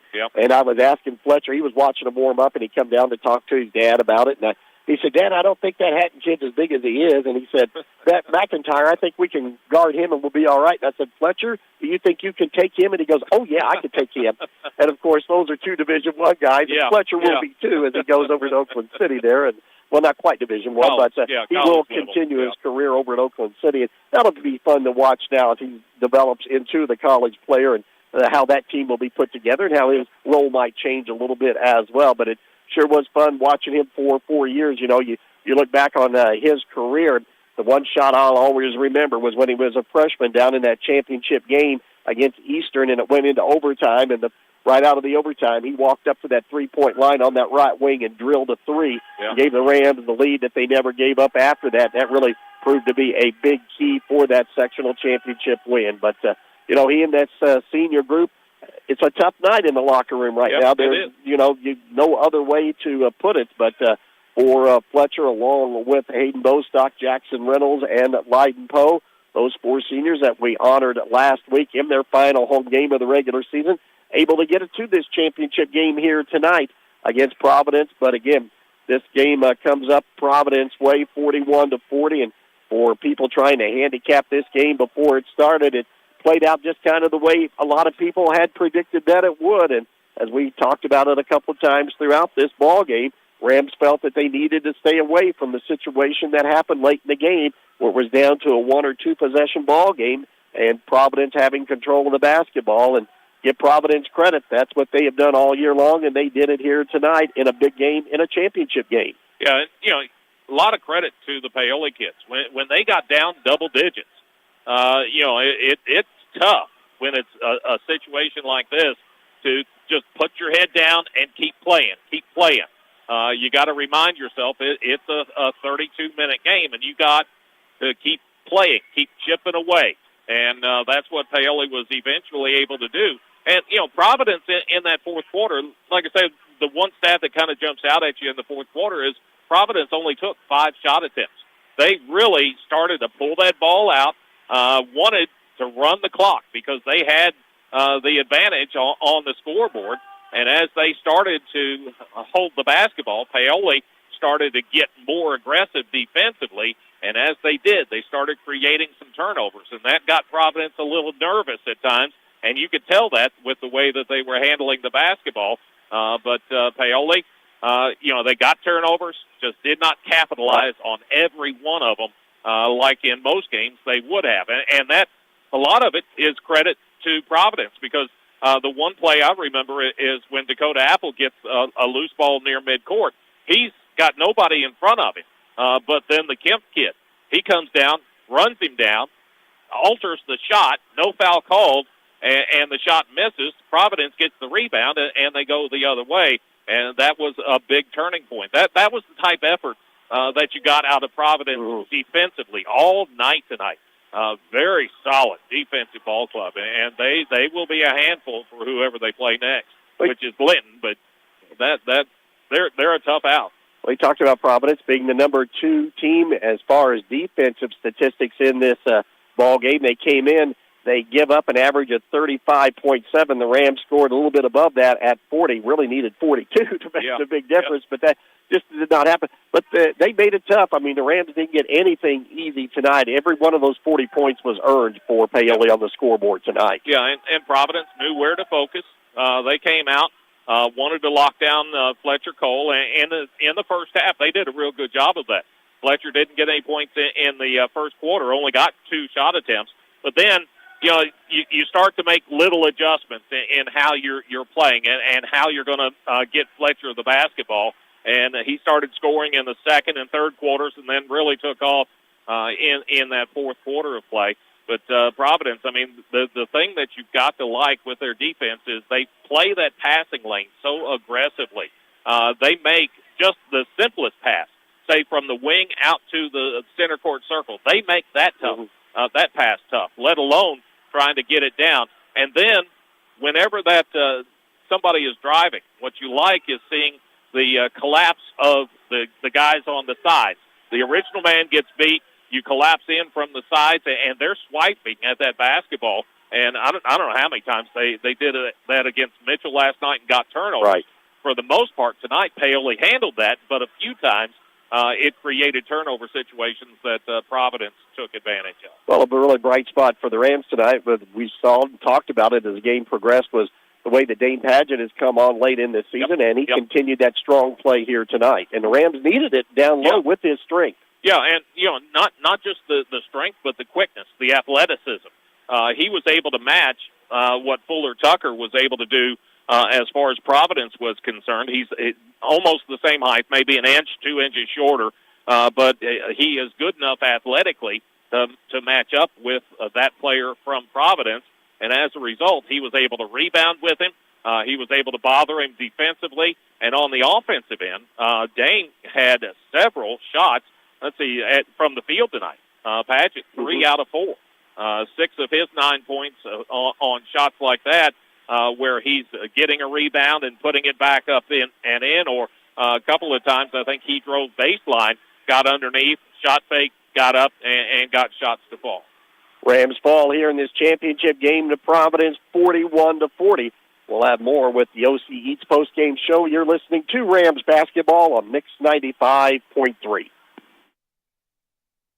Craving your favorite meal, but don't want to leave the house? OC Eats has got you covered. We deliver from the best restaurants in West Baden, French Lick, and Paoli every day from 11 a.m. to 9 p.m. Whether you're in the mood for burgers, pizza, Chinese, Japanese, ice cream, or something else, we've got you covered. Just visit getoceats.com. That's GETOCEATS.com, or call 812-653-7431, and we'll place the order for you. OC Eats, delivering happiness right to your door. We'll see you soon.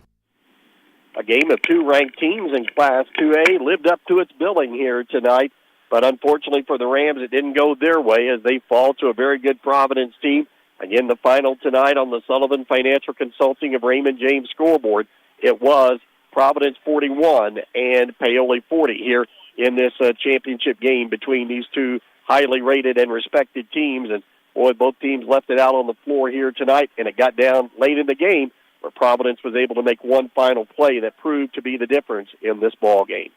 As we continue with the OC Eats post-game show, head coach Dusty Cole joins us here tonight, and I know, Coach, we talked about it. It was a pretty tough locker room right there that you came out of. Yeah, we'll see if I can pull it together here. Okay. Yep. Get through this. I know it's going to be a tough one. Obviously a tough loss. Any loss in the season is a tough one. Even a little bit tougher when you lose it like we did. And to be able to come back, put ourselves in position to be there, and anytime a game comes down, to just one play, then you just leave yourself wondering so many times if we just could have did this different, that different. But, like we told the kids in the locker room, when I first walked in, it was pretty disappointing. And, we always give them a little time to themselves. Right. A little bit, and we're kind of talking as coaches, as a staff. And then we kind of walk in after about 10 minutes or so. Just give them a little time to themselves first. And to be honest, when we first walked in, it was sad, disappointing, but not as much as some other years. And I think that's because a lot of times when this ends, these guys look back and they realize they could have did so many things different. And they have some regrets. And that sinks in really quick when all of a sudden it's over. But this is a group that kind of looks back, and they don't feel that way. We did everything we could. We played as hard as we could, and there's not a lot of regrets about how they should have did things differently. They do things the right way. We practice the right way. We play the right way. We really battled here tonight against a really good team. It was a dogfight out there the entire night. And I think because of that, when we first started, and we first walked in there, the disappointment wasn't as great as it is in some of the other years. Of course, as I start to talk and as you start to mention some of the seniors right, and the things they've done and how they put us in that position, well, then it went downhill quick. Yeah. It got pretty sad pretty quick. Guys started losing it pretty quick because that part starts to set in, that all these guys are going to be gone. And the season is over, and this team's never going to get together again in uniform for practice or a game. And that part starts to set in more and more as we start to talk, and the realization hits that it's over, these seniors are done, and everything they've done for the program, and even the underclassmen, and how they've taught them how you go about building a program, tradition, culture, all those things, and how important they are.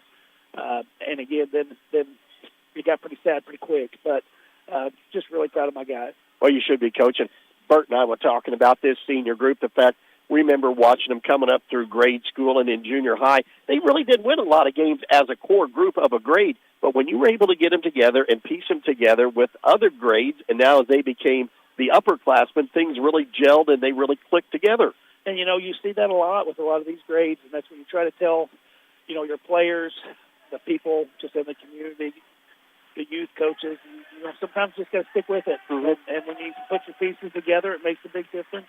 But, this is a class that had a very unique group out of each one of our seniors that brought so many things, like a different element to our team. You kind of look at Hayden Bostock, and is a kid that has been with it since the very beginning. When we first brought these guys in, I bet they were kindergarten, first grade. And again, we're very involved with our youth. All of our coaches, as everybody knows around here, we're very involved with the youth. We get them playing early, but being in a grade with Letcher, obviously we got them going, and I was a little more involved because we coached them some when they first started. But Hayden was with that group, and he's one of the few that stuck with it. And, we didn't know how many we would actually get out of this group. Right. Because, like you said, we just knew we would lose a couple. We had some football guys in there, and we had some guys that had some different interests.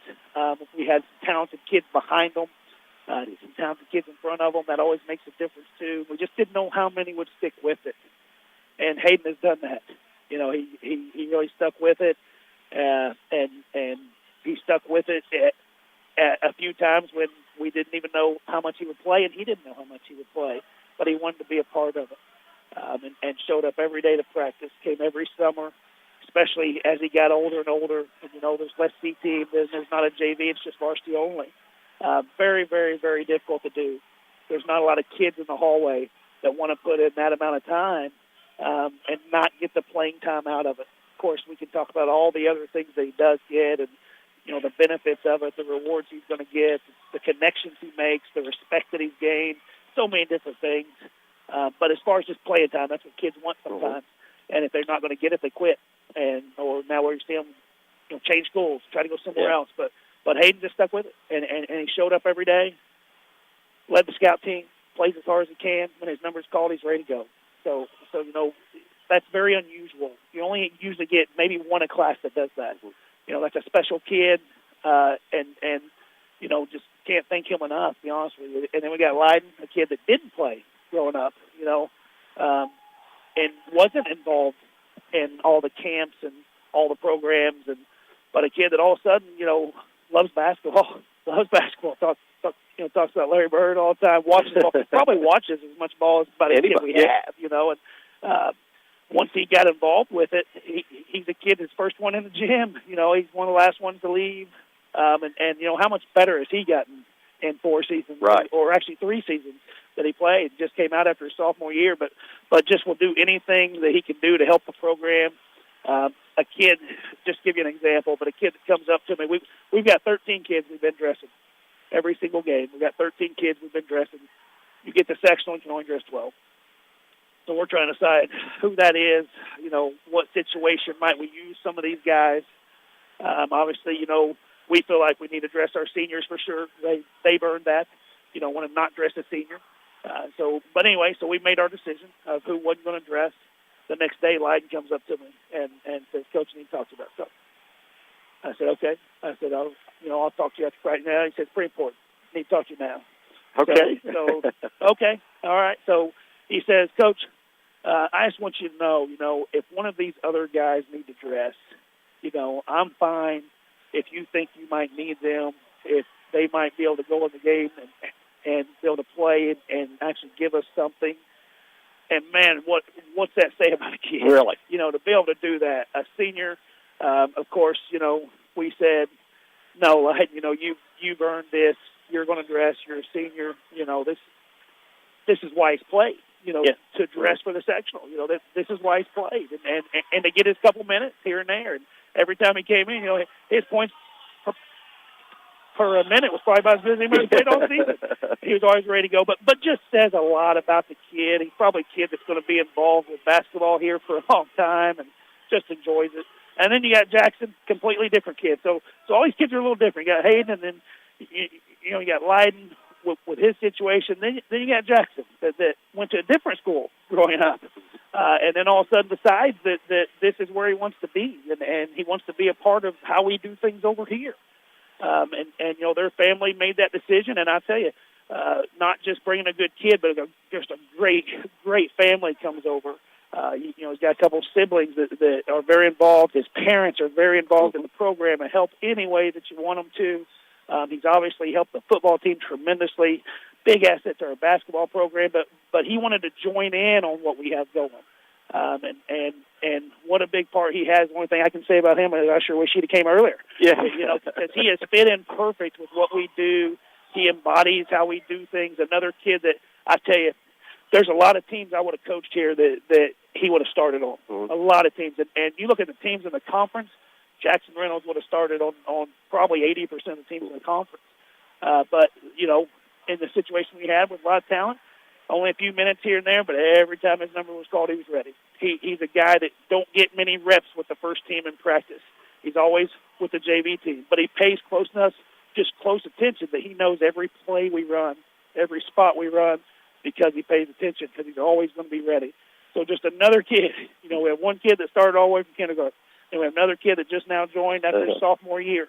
And, you know, here at Paoli, we don't really cut kids if you're willing to put in the work.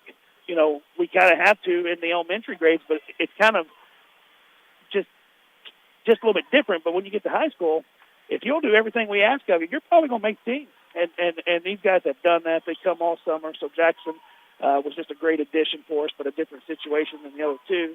And then obviously we got Fletch. You know, we can't forget about Fletch. No doubt one of the best players I've ever coached. His ability to score the basketball is just amazing. His numbers, he had a tremendous senior season and even a career, but, you know, guy that's shooting almost 50, 40, 90 on his percentages, and averaging what he's averaged, ended up being the number 2 all-time leading scorer.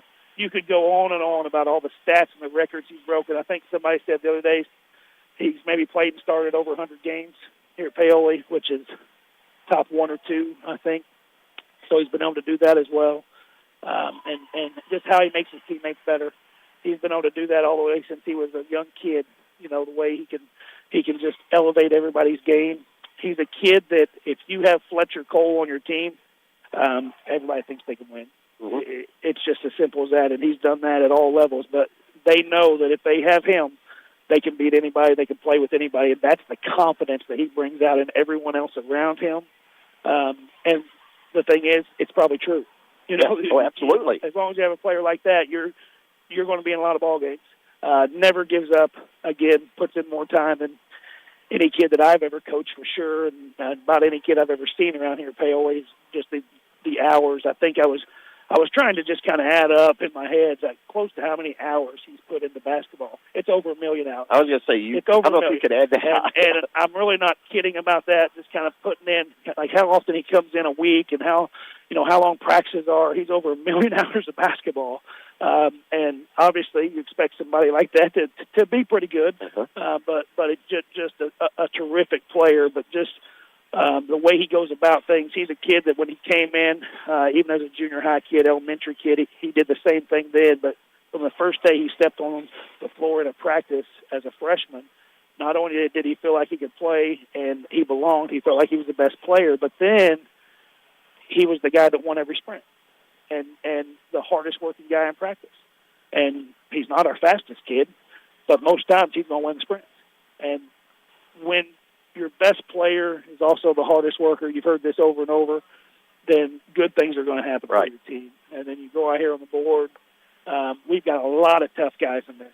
There are a ton of tough guys in that locker room, and that's what I probably like the most about them is how competitive they are and how tough they are. Well, we do our team test at the beginning of the year every year, and that's one of the things that we kind of vote on. The kids kind of vote. Doesn't have anything to do with the coaches. We just want to know what the kids think. Who's the best shooter in the program, best passer? Who do you want to take the last shot? And two of the things on there is who works the hardest, who's the toughest. And at the top of that list is number 14. Fletcher Cole. And when you have that to go along with everything else, good things are going to happen for your program. That they will, and it proved that way because good things did happen to your program, Coach. I think that's the thing we got to remember. Absolutely. Yeah, this is a tough night. There's no doubt about that. It's an emotional night. But when you got to step back, look at the grand scheme of things, what this group accomplished is going to be remembered for a very long time. It is, and that's hard to tell those kids now. Obviously the disappointment's going to sting for a while.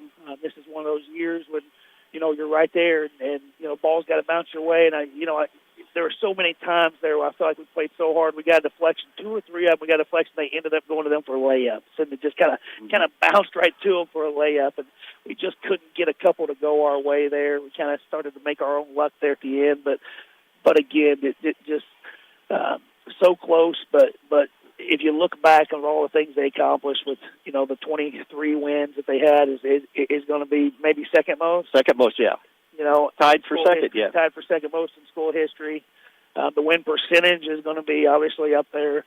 Well, I have it for their 4-year career, 75 and 25. So that's like 75% winning, Coach. That's pretty good. That's pretty good. I mean, it really is. They got a conference championship this year, which, as we talked about, we have less of the conference championships than the sectional championships here. But that was a big accomplishment, and there's just so many things they did, and you can see how people just started to fill the gym. It seemed like every game down the stretch we had a few more people because they enjoyed watching how these kids play and how they go about it and the attitudes and just a great bunch of how they compete. So, they'll look back on that. Yep. It'll take a while, but we'll get to talk about it more and more.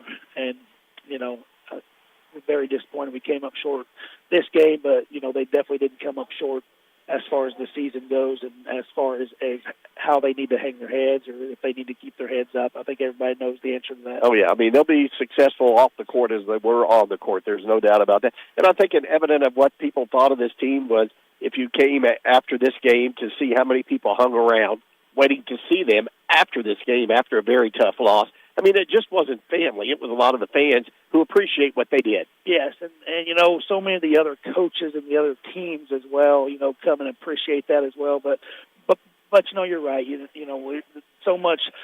So many people come out and they support these kids. And, for one, if you got a bunch of jerks, people don't like to do that. Right. But for two, even if your team's not very good, I don't care, what level it is.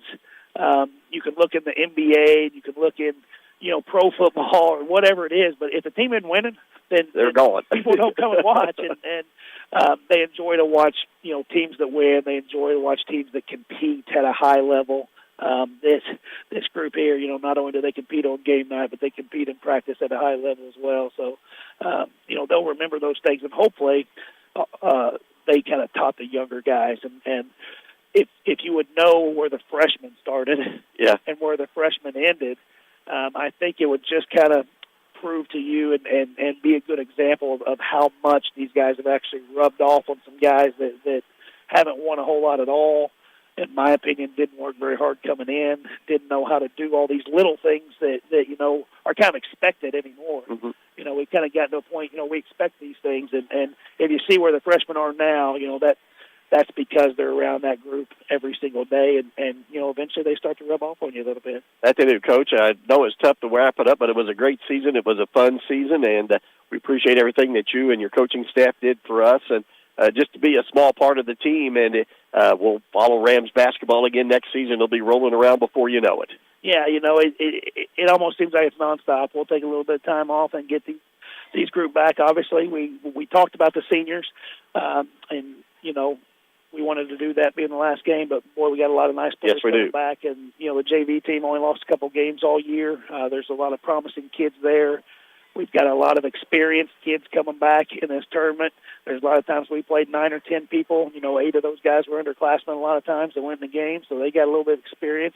But just really like the group we have coming back as well, and we'll be able to talk about that more and more in the future.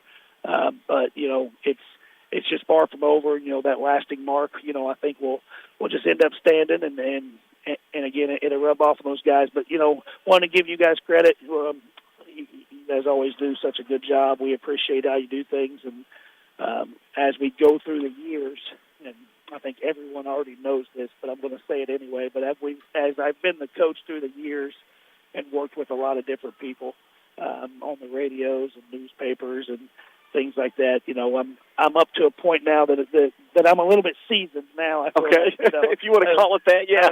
I've got 3 or 4 years with the girls, and then about 13, 14, 15 years now, and worked with a lot of different people. But there's not anything like you guys and how you do it, how professional you are, how you just kind of work with the coaches any way you need to, and are just so easy to work with too. But you guys do a great job, and we hear that from everyone. So really appreciate you guys.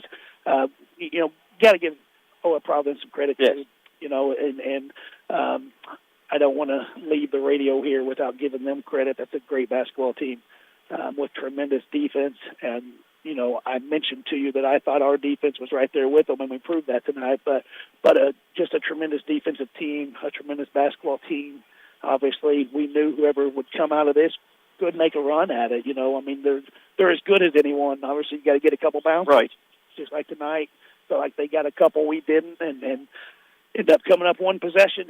That's what it comes down to a lot. But there's no doubt if you look at the teams that are going to be left after tonight, we would have been as good as any, and I think Providence is as well. So you got to give them some credit that it's a well-coached team, and they played well tonight, and they deserved as much as we did. Both teams deserve to move on, but only one team does. That's why we have to play them, isn't it? That's exactly right. Coach, thanks for joining us. We'll talk to you Monday on Coach's Corner to wrap things up. All right, I appreciate You bet. Head coach Dusty Cole of the Paoli Rams. Again, the Rams fall short here tonight, 41-40 in this sectional final. We'll be back to wrap up the OC Eats postgame show. You're listening to Rams basketball on Mix 95.3. Orange County REMC offers security systems for your home. Home security systems are available to members and non-members and will provide protection from fire, carbon monoxide, and theft. These systems are continuously monitored, so you will have a peace of mind whether you are at home, work, or vacation. You might even qualify for a discount on your homeowner's premium. Install a security system for as low as $299 with monitoring, starting at $29.95 per month with bundle. For more information on these home services, call Orange County REMC at 812-865-2229. After this sectional week, there's only 64 teams that are happy right now because they are sectional champions. Unfortunately for the Rams, it just comes up short here tonight, but it was a game. It's not an upset or anything like that. It was just a game against two tough teams that went right down to the wire, and in fact down to the final few seconds before this game was decided. Yeah, these two teams basically even. You could play this game 10 times.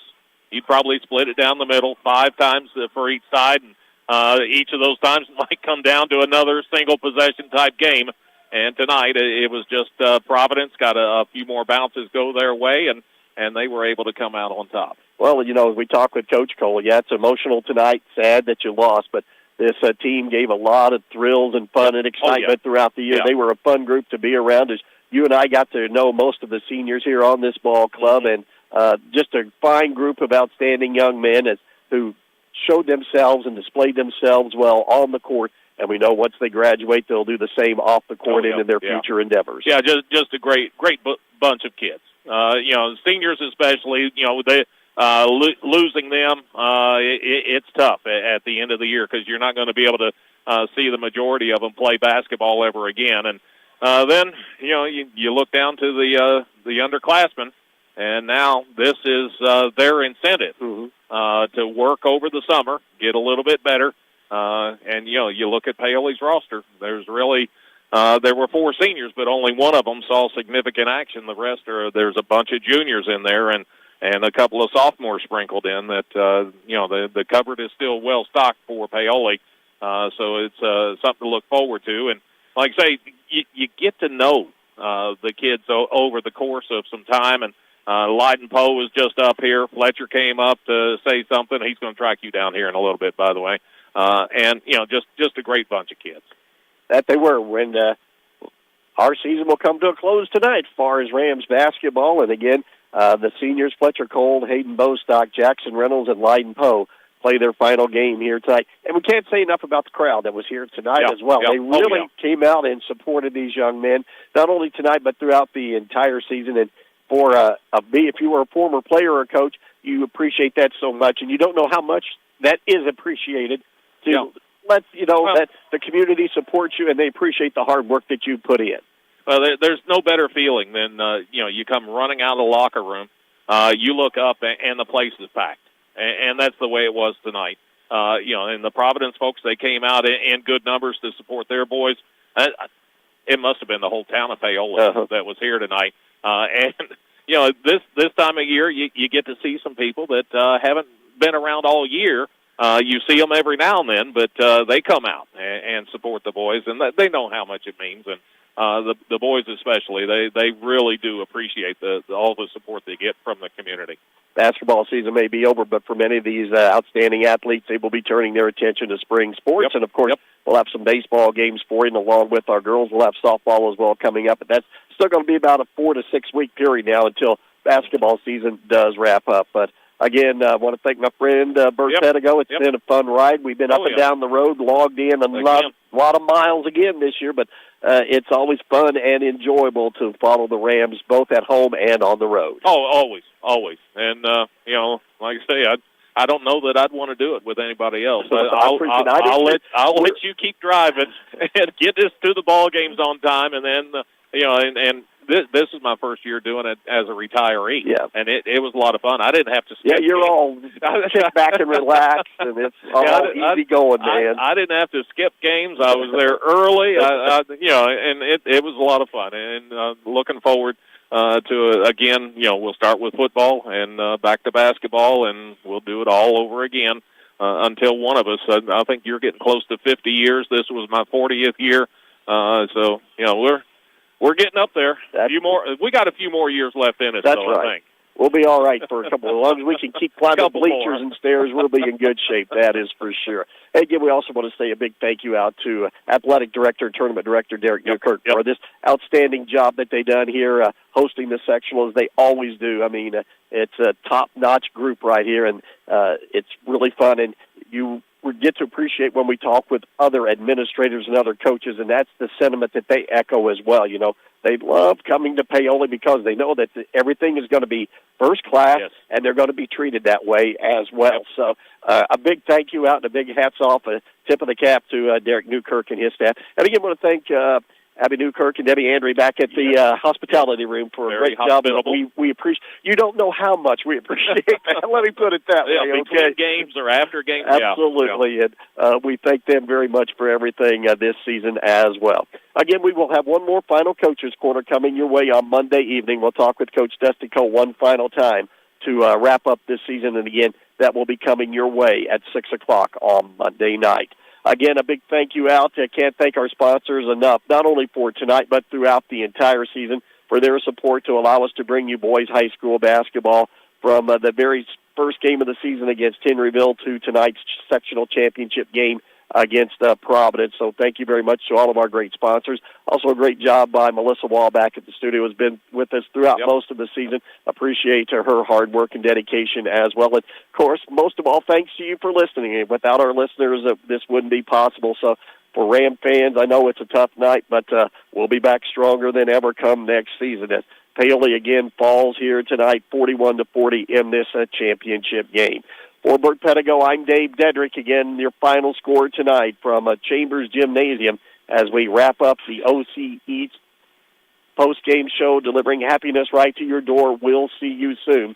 The final in this sectional 2A 46 championship game. It was Providence 41 and Paoli 40. Good night, everybody.